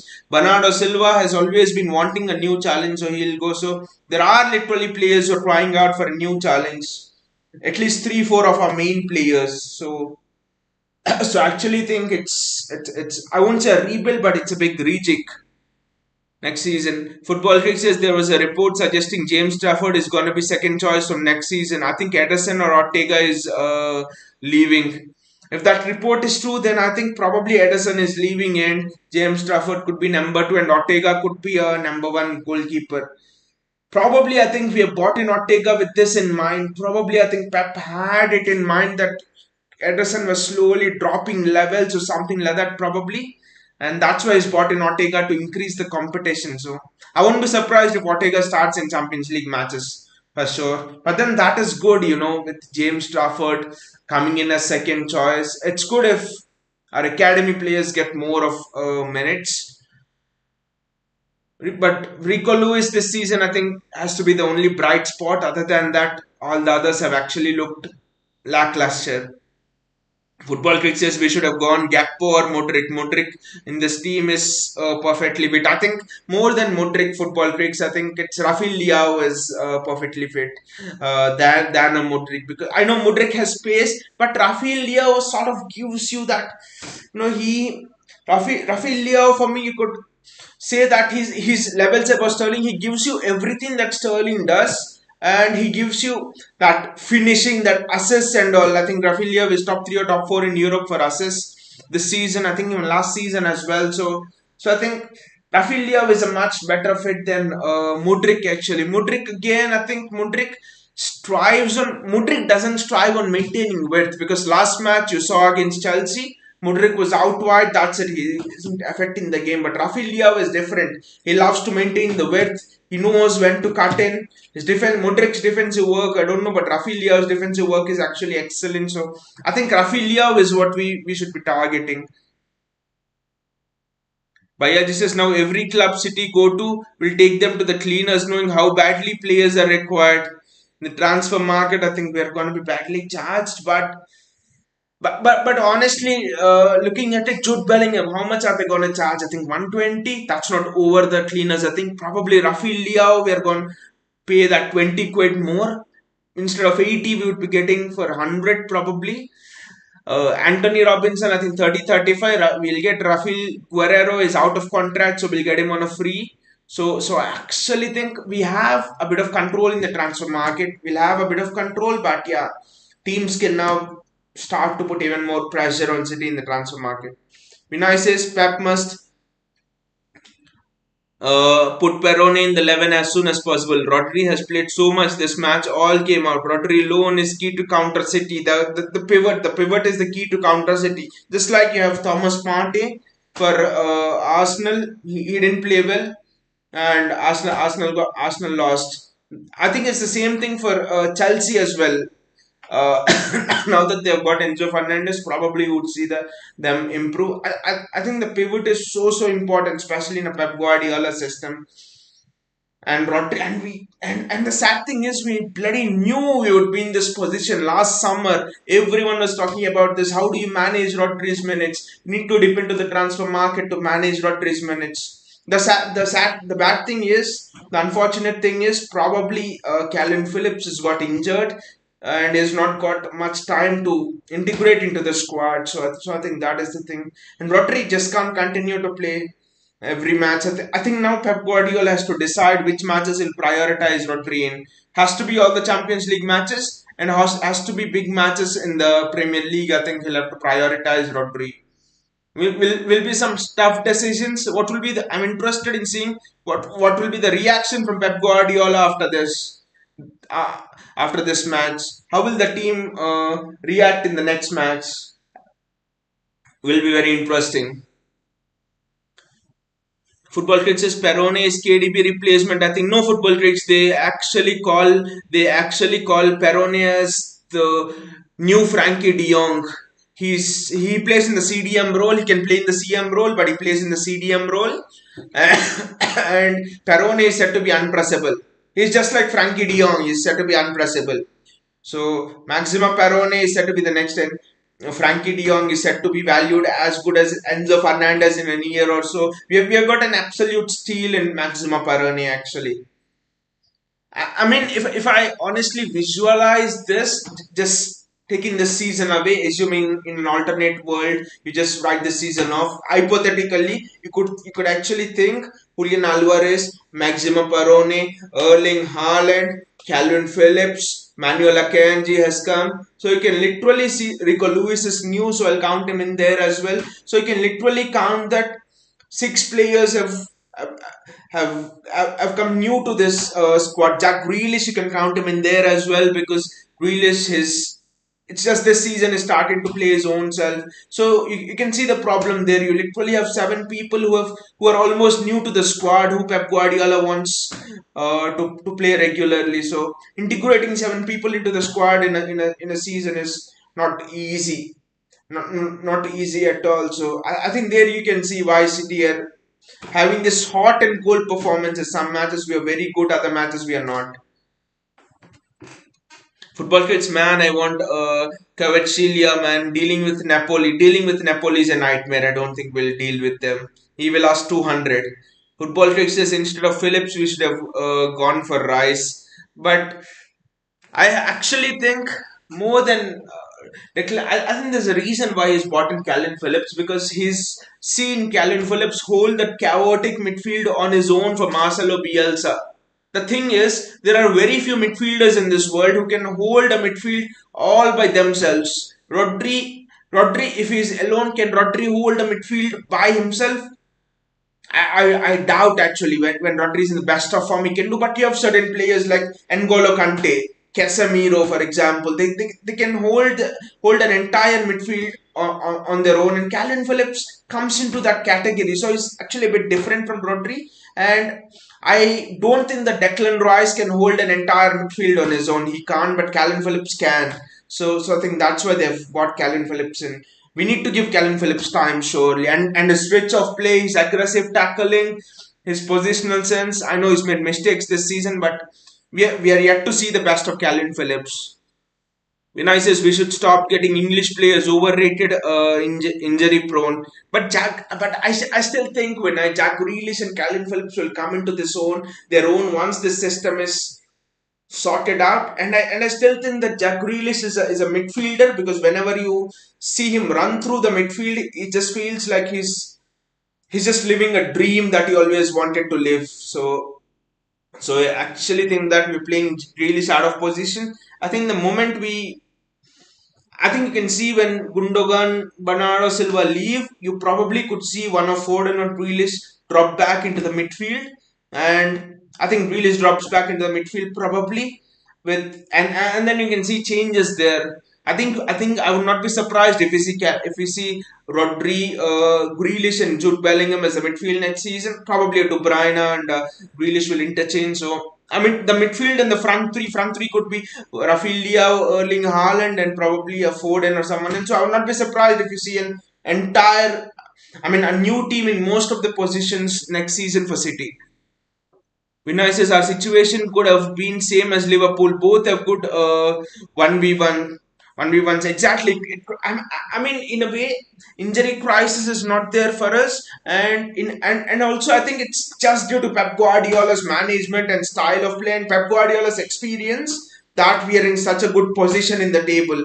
Otherwise, we would be fighting for top four. Just imagine next season if we were not in top four, and I don't think Liverpool will get top four. It's very difficult, by the way. Imagine if we were in that situation, it would have been bloody crap, and we would not have been able to get someone like a Bellingham. Imagine Erling Haaland playing in the Europa League. I mean, it would just have been a disaster. It would just have been an absolute disaster. So I would actually say kudos to Pep that he has managed it well. But I think as a fan base, we need to realize that we are going through a transition. We are going through a transition. It's just not as apparent as Liverpool. That's the only thing. It's just to Pep's playing style and things like that. Football Kit says this system suits Grealish more along with Phillips instead of Rodri. Exactly. Calvin Phillips, Jack Grealish, and probably a De Bruyne would have been a dream in this system. Because see, another thing is Rodri is that Busquets, Xabi Alonso type of a midfielder, right? But Calvin Phillips is someone like your Nigel de Jong, someone like your Claudio Makalili, someone like even your N'Golo Kante, who have. I'm not telling Phillips is at their level, but what I'm telling is Calvin Phillips has that energy. Calvin Phillips has that, aggressiveness to his game where he can just cover those distances so quickly. And Calvin Phillips is an all-action midfielder, whereas Rodri is an intelligent midfielder. He uses his smartness to maneuver positions and progress the ball, whereas Calvin Phillips is just a different type. So by bringing Calvin Phillips in, I think you can kind of judge Pep's mentality here in the direction which he wants to go. So I think there's a lot that can actually change in terms of the system come next season. Pep is refreshing it. Pep is just rejigging it a lot. Pep is just refreshing everything. I wouldn't be surprised if Pep wants to erase everything, all of his previous systems, and start with a new this thing. I mean, the fundamentals sort of remain the same, passing, the pressing structure, and everything. New, how do you play with the striker? That's the only thing. Vinay says Pep looks so scared when we lose the ball. We can't defend as a unit, and the reason for that, Vinay, is Haaland not dropping in, which means you're light in the midfield on transitions, and with Rico Lewis always dropping into the midfield, I think sometimes Pep is losing that attacking impetus. So that's why Pep is looking damn scared. The structure is not right. The structure to defend against transitions is not right. And Leipzig, German teams deadly on transitions. I don't know how we will defend that, especially with Dolberg and Kunku. They have Josko Guardiol. So the Leipzig match will be interesting. The kind of structure which Pep will I wouldn't be surprised if Pep will use the Premier League matches. I think we have one or two matches before the Leipzig game. Is the Leipzig game before Arsenal? I think the Leipzig game is bloody before Arsenal. So we have one game, I think, and then we have the Leipzig game. I think Pep will use that one game as a sort of experiment to how we'll play against Leipzig. That game will show you what kind of a plan we have against Leipzig. When I says Ake, Rico being kit good today. Ake has been come along very well. I think the defenders have largely been good this season. Ake has been good. Rico has been good. Akanji has been sensational. Kanji, one of the players of our season, Akanji, has done whatever he's been asked to do. John Stones has been good whenever he has played. So we actually have our defenders are good, but all our attackers have lost their form. And I think it's fair enough as well because when Pep's been talking even at the start of the season about new attacking structures, and your attackers losing form, it means that Pep has seen it coming. Pep has seen it coming that with Haaland coming, there will have to be a bit of a rejig, and there will be times when when you'll find it very hard to get goals. Vinay says Rodri will fit for Xavi Barca. Rodri will be a dream for Xavi Barca. I mean, no way saying that Rodri is finished at City. We can't forget what is done uh, in the last 2 3 title races for us. But it's just that Rodri, we have run Rodri into the ground almost now. The guy has been playing non-stop football for the last 1.5 year and he's played every game in the World Cup. Rodri needs a rest. That's the only thing. Football creatures, are we expecting Leeds to beat or draw against United?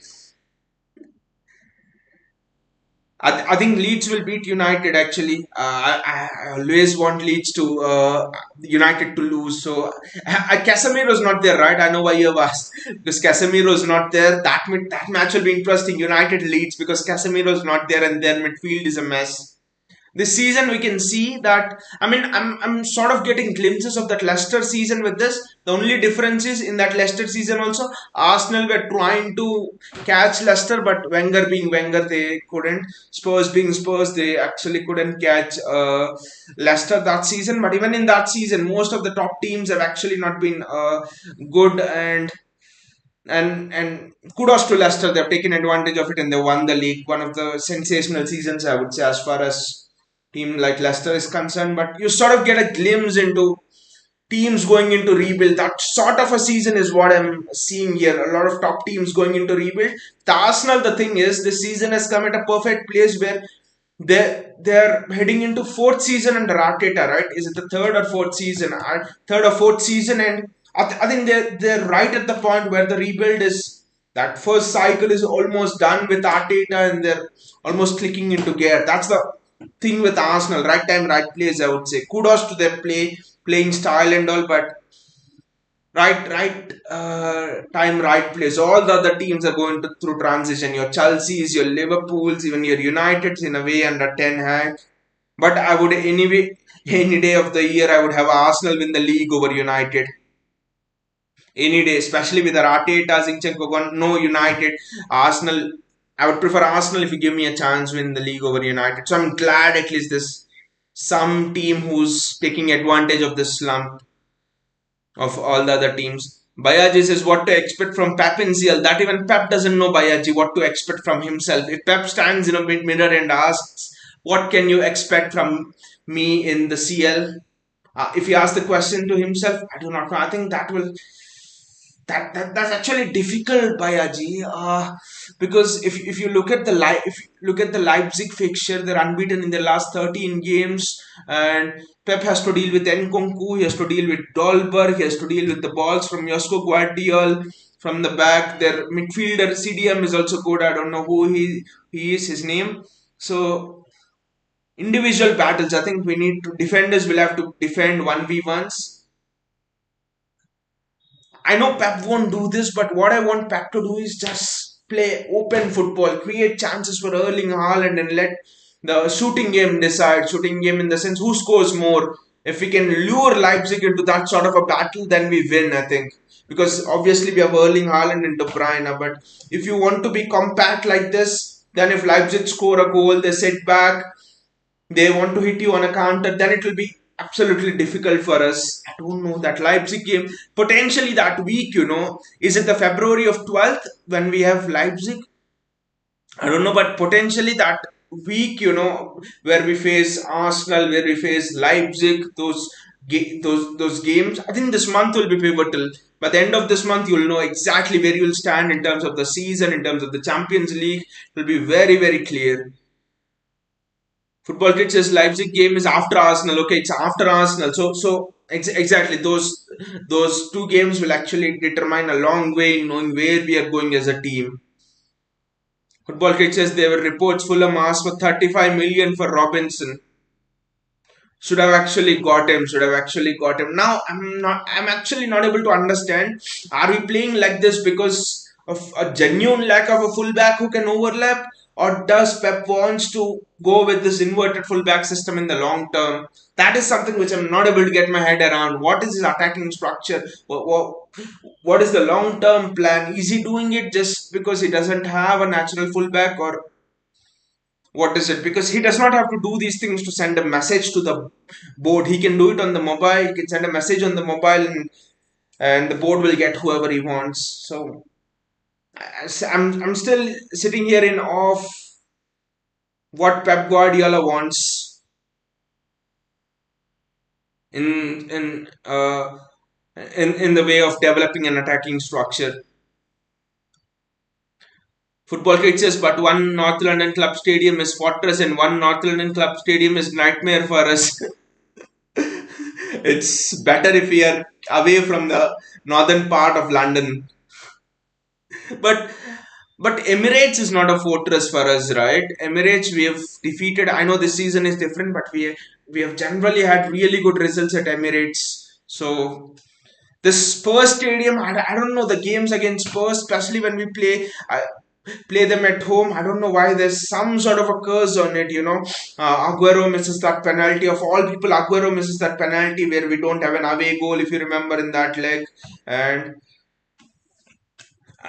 whenever we face Spurs, I don't know why there has to be drama. And whenever I don't know why this happens at their stadium, it seems there's a curse, and in our stadium somehow there has to be drama. There has to be drama always. Last season also I remember when they drew with us, I think 3-3, or they defeated us 3-2 or whatever it is in February last season. There was late drama. Mahrez scores a late penalty. Kane scores. Champions League weird drama. Last time at the Etihad, drama. Whenever we play Spurs at our home, huge drama. Whenever we play at their home, the North London Stadium, we just can't able to score a goal. Don't know what this curse of Spurs is. Football Kit says, I don't know. This current City team is more of a counter-attacking team actually, and Pep is not playing to those strengths, right? He will never play to those counter-attacking strengths, right? Because Pep will resign and go from management than play a counter-attacking system. Pep would rather be relegated than play a counter-attacking system. So you know what Pep is and his values are. But you're right. This team looks absolutely sensational on the break. For example, Foden, Haaland. If Foden plays Foden, Haaland, Mahrez with KDB, Bernardo. Yes, it looks like a wonderful. It looks like a wonderful counter-attacking team. Vinicius counter sideways backward passes, no long, no through crosses. No, Vinay, I think football cricket says if Pep played this team as a counter-attacking team, I think it would suit us much better. That is actually true, but Pep will not play like that. Football cricket says I think Sosa contract is over. We may go after him, but Sosa, no Sosa. Football cricket, his final delivery is just not right. His final delivery needs more development. I don't want another fullback who needs development. What about Rafael Guerrero? I know I've been saying this throughout the stream, but Rafael Guerrero's contract is up in the summer. 27 years of age, an absolute powerhouse of a left back. His shoots are excellent. The way he passes through the midfield, he can play as a midfielder in a Pep Guardiola system. So Rafael Guerrero is that good. Vinicius, shameless people don't give Haaland service. And just imagine without service, Haaland is in 25 goals. I think I've got the number right. Just imagine with service, the Premier League would All of the Premier League pundits would be losing their shit. They would be telling City are destroying the league. Haaland is destroying the league. Just imagine with service how many goals Haaland would actually score. Football Creek says Emirates Stadium is fortress to us. Wow, yes, yes. I get it now. I get it now. That's what I was thinking. How is it a fortress to Arsenal? You're right. It's a fortress to us. Vinay says Bernardo never good in attacking. Gundo occupies pockets but can't track back. Lone Rodri deadly. No KDB, no creativity, no pace at wings. You have highlighted all of the problems exactly. Vinay and Gundogan used to track back. Bernardo Silva was the best CM in the world, at least one of the best CMs in the world last season. Gundogan was so mobile last season. Kevin De Bruyne's if you would have noticed, Kevin De Bruyne's work rate has dropped as well, and that is one of the reasons why Pep doesn't start him. His work rate has dropped as well. Apart from our defenders, all of the others, all of the attacking players are it almost seems that they are taking a holiday themselves. The club won't give us a holiday, the schedule won't allow it. Well, we might take a holiday. It's almost the same thing that's happening to Liverpool. Okay, the defense has also been shite for Liverpool, but Liverpool's midfield and Liverpool's front three have also been. It's kind of a similar pattern that is happening. The only thing is our players are all fit, but they are not playing like they want to track back. They're not playing with that passion and with that energy. I think those words which Pep said after the Etihad game, you can stick it up to this game, and they will suit this game perfectly. No passion, no hunger, everything visible in this Spurs game. Football pictures, even Benfica left back Alex Grimaldo, even Pedro Porro. I was wondering if you could have released, if you would have triggered the release clause of Pedro Porro, but apparently no. Apparently Pep Guardiola didn't want Pedro Porro. I think next season we'll see a lot of young Jan Couto coming. So right back, I don't have any questions, but Tyrell Mitchell is another name that had come into question actually for the left back position. Is in Crystal Palace, but he's another Van Bissaka for me. He has pace. He's better than Van Bissaka, but defensively, but attacking wise, he offers you nothing. And why do we have to? There were reports, but I was telling to myself, why do we have to go for him? We already have Nathan Ake, who's better in an attacking sense than Tyrell Mitchell, and the defense as well as Tyrell Mitchell. Vinay says Jude, Madison, McAllister. Yes, Vinay, you got the right name here. Madison Athletic, I think, was the one who have reported about Madison. Apparently, City have asked for Leicester to give us Madison on loan, and Leicester just disagreed. So apparently, the plan is Pep Guardiola wants Madison to replace Bernardo Silva at City. That is what Pep really wants Madison, and there was a clip as well after the Leicester game. You've seen Pep and Madison talking a lot, and people are saying that multiple reports. Actually, tier one journalists are sort of telling that Madison is someone Pep really wants. He's a bit of injury prone, but I actually think Madison could offer more of a threat than. I mean, if Madison comes in, I think I think you could potentially think of Pep switching back to that role of how it would be when David Silva and Kevin De Bruyne played. Fernandinho as a lone holding midfielder, and then have your KDB and James and David Silva. So I think Pep could potentially create that with the Calvin Phillips sitting. Calvin Phillips, I think, can hold the midfield on his own. Then you have a KDB and you have a James Madison sitting in those holes. That would actually mean that you'll have more attacking impetus. I actually think that is the plan from Pep. That is why he's bought in Calvin Phillips. Bayaji says City would have conceded more if KDB had started. Exactly, Bayaji, because KDB was not tracking back, and especially when Pep has someone on the bench, I think first thing is it has to be because he has not trained well, or it has to be because he's not showing enough energy in tracking back, enough energy in pressing. And KDB, before the World Cup, KDB, we'll have to remember, was excellent. KDB Haaland, right? That combination. But after the World Cup, Belgium not doing well, that dressing room fiasco where news came out that uh, some news leaked, and KDB also was in it, telling that this team is not good enough, Belgium are good enough. After that, you could sort of see the slump, in KDB, for Belgium as well as for City as well. He has KDB being KDB, still he has produced certain assists for City, but generally he's been poor. He's giving the ball away, and I can understand Bayaji, because you're spot on, because the with the extravagant passes KDB makes, he's so good, because out of 10 passes, he completes six and 7 of those passes, which invariably lead to goals. So even if he gets 3 wrong, that's fine. But now what has happened is, out of 10 passes, KDB is getting 8 wrong, which means that you're under so much pressure as a defense to defend so many 1v1s. Each time KDB gets a pass wrong, you have to defend. This was happening with Bruno at United before Ten Hag came. Bruno was just pinging passes, and United's midfield was useless. United's defense was useless with Maguire back then, and teams were hitting them on the counter. So KDB is certainly not on the boil, not just form wise, but in terms of his passes, in terms of the endeavor, in terms of the passion to press. We would have surely conceded more. And I think on the balance of play, to be fair, it should have been nil-nil. It's just that one goal we conceded, it's a gift, but I know what's gone is gone, but I think it was a nil-nil game actually. It was not a 1-0 game for Spurs.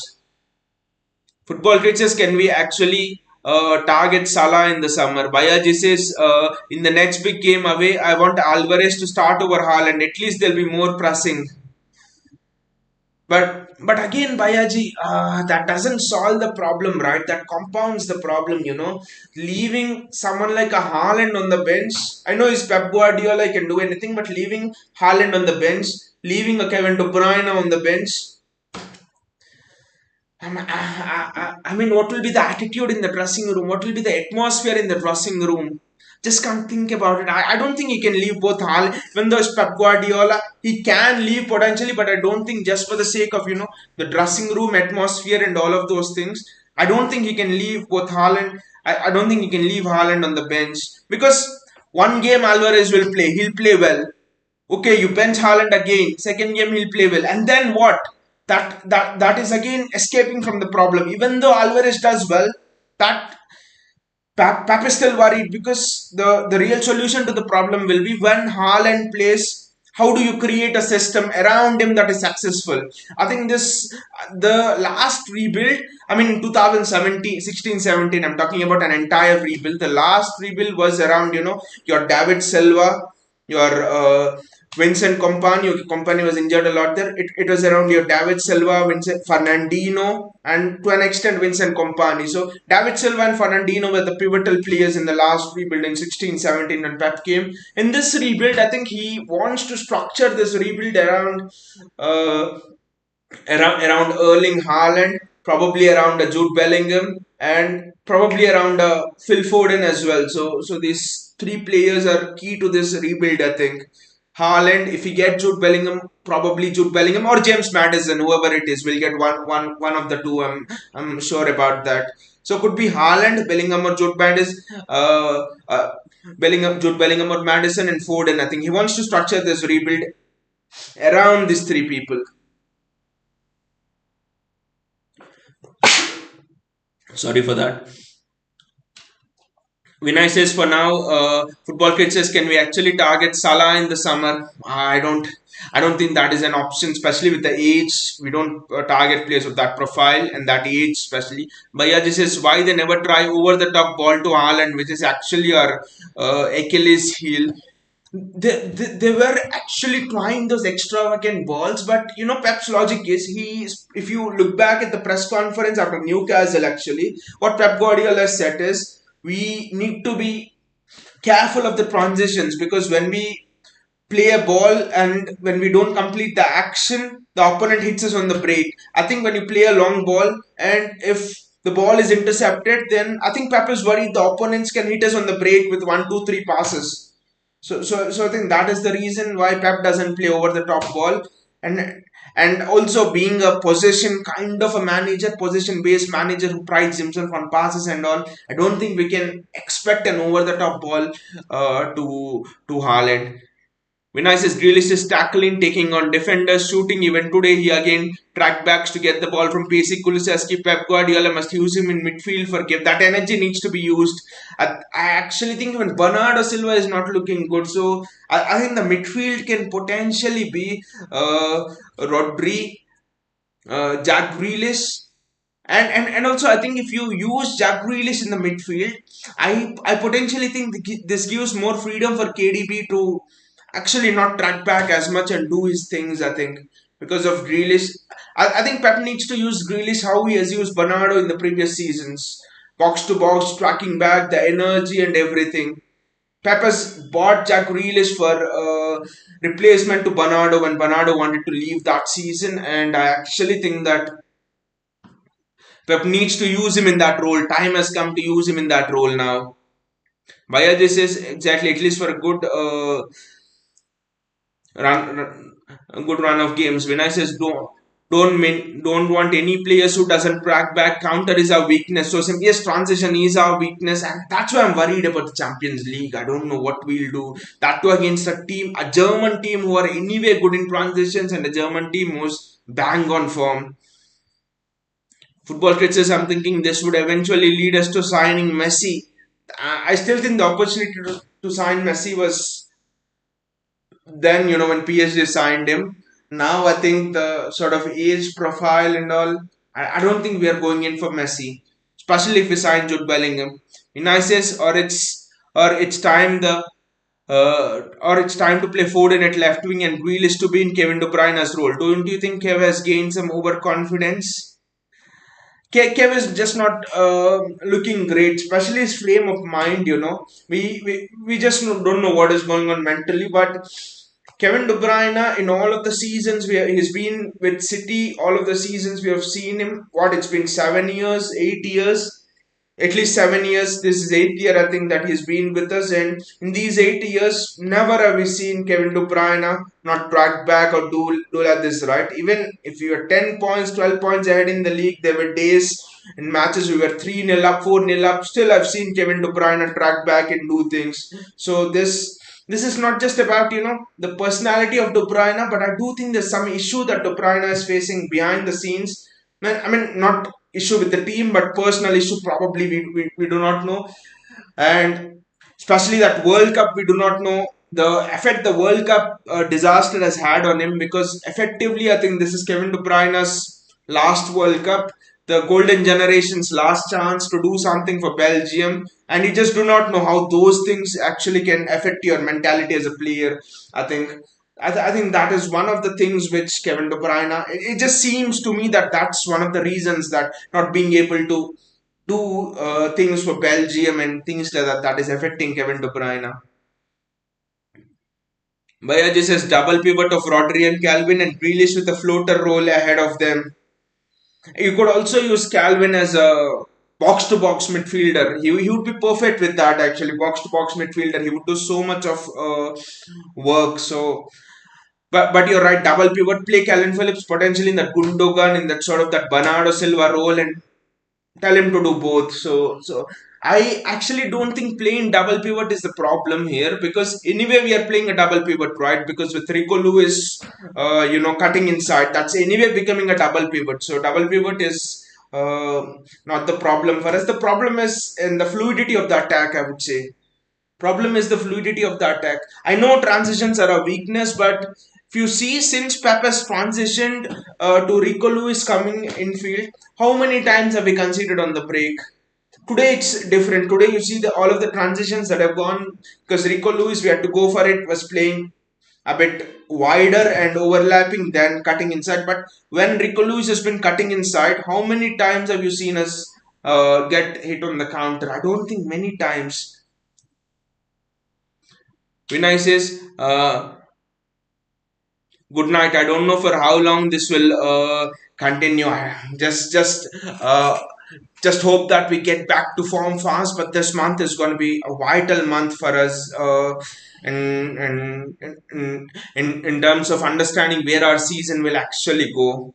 So, and I think after 4 5 years of after a decade of dominance, after 4 5 years of continuously dominating, I think you would pretty much be expecting law of averages catch up. And to be fair, to be honest, I think you would pretty much be expecting something like this to happen. A cycle just sort of dipping a dip somewhere, certain things like that. I know we would be expecting it, but I'm interested in how Pep solves this conundrum for the Champions League.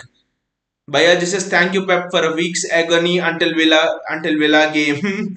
That's actually been happening a lot this season, Bayaji. That United derby loss coupled with Arsenal winning, even that weekend was awful, right?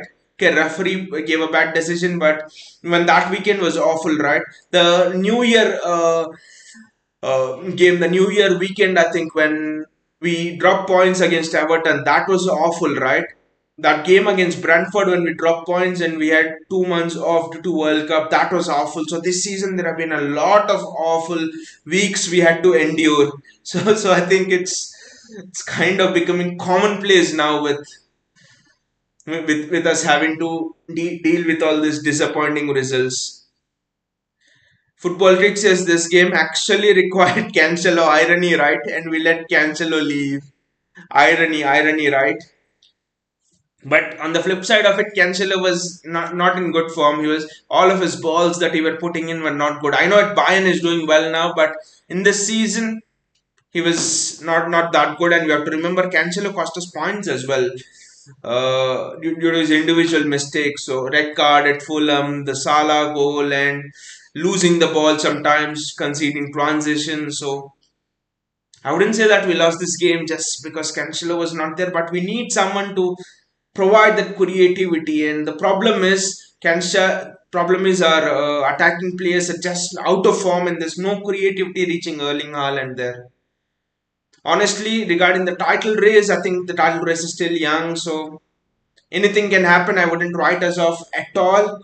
This month will determine how our season is gonna be, especially with Leipzig on the horizon. Before that, Arsenal and the game at the Emirates. So it will a lot of things will hinge on that. So we'll see. We'll take it as it comes. So the only thing is, I think as a fan base, we should not just go reactionary and say, Pep this and we are out of things. I think we need to calm. I know our fan base is generally calm, and that is a good thing for us. But I think we need to realize that Pep needs a little bit more time to get this new system into place. That's the only thing I would say. And still, I think if you ask me, we are in for all of the three cups: FA Cup, Champions League, and the Premier League as well. We have the experience of seeing Premier League races through, so I wouldn't write as of as yet in the Premier League title race, but it'll again depend on how far we'll go in the Champions League and the Premier League title race. It will all depend on, and even the FA Cup to an extent, it will all depend on how Pep Guardiola will solve this problem. One of Pep Guardiola likes challenges, and he has a very big challenge now right in front of him. His press conferences will be interesting from now on. Anyway, guys, thank you so much. The discussion has been wonderful. I know it's been a disappointing game, but I think we just need to take it into our stride and we need to move on and hope that next time against Villa, because Villa will also be a difficult opponent. We have drop points against them as well, I think, this season. So we'll we'll we'll get back to winning ways against Villa. I think that's what I really hope. And see you all guys till then, and take care.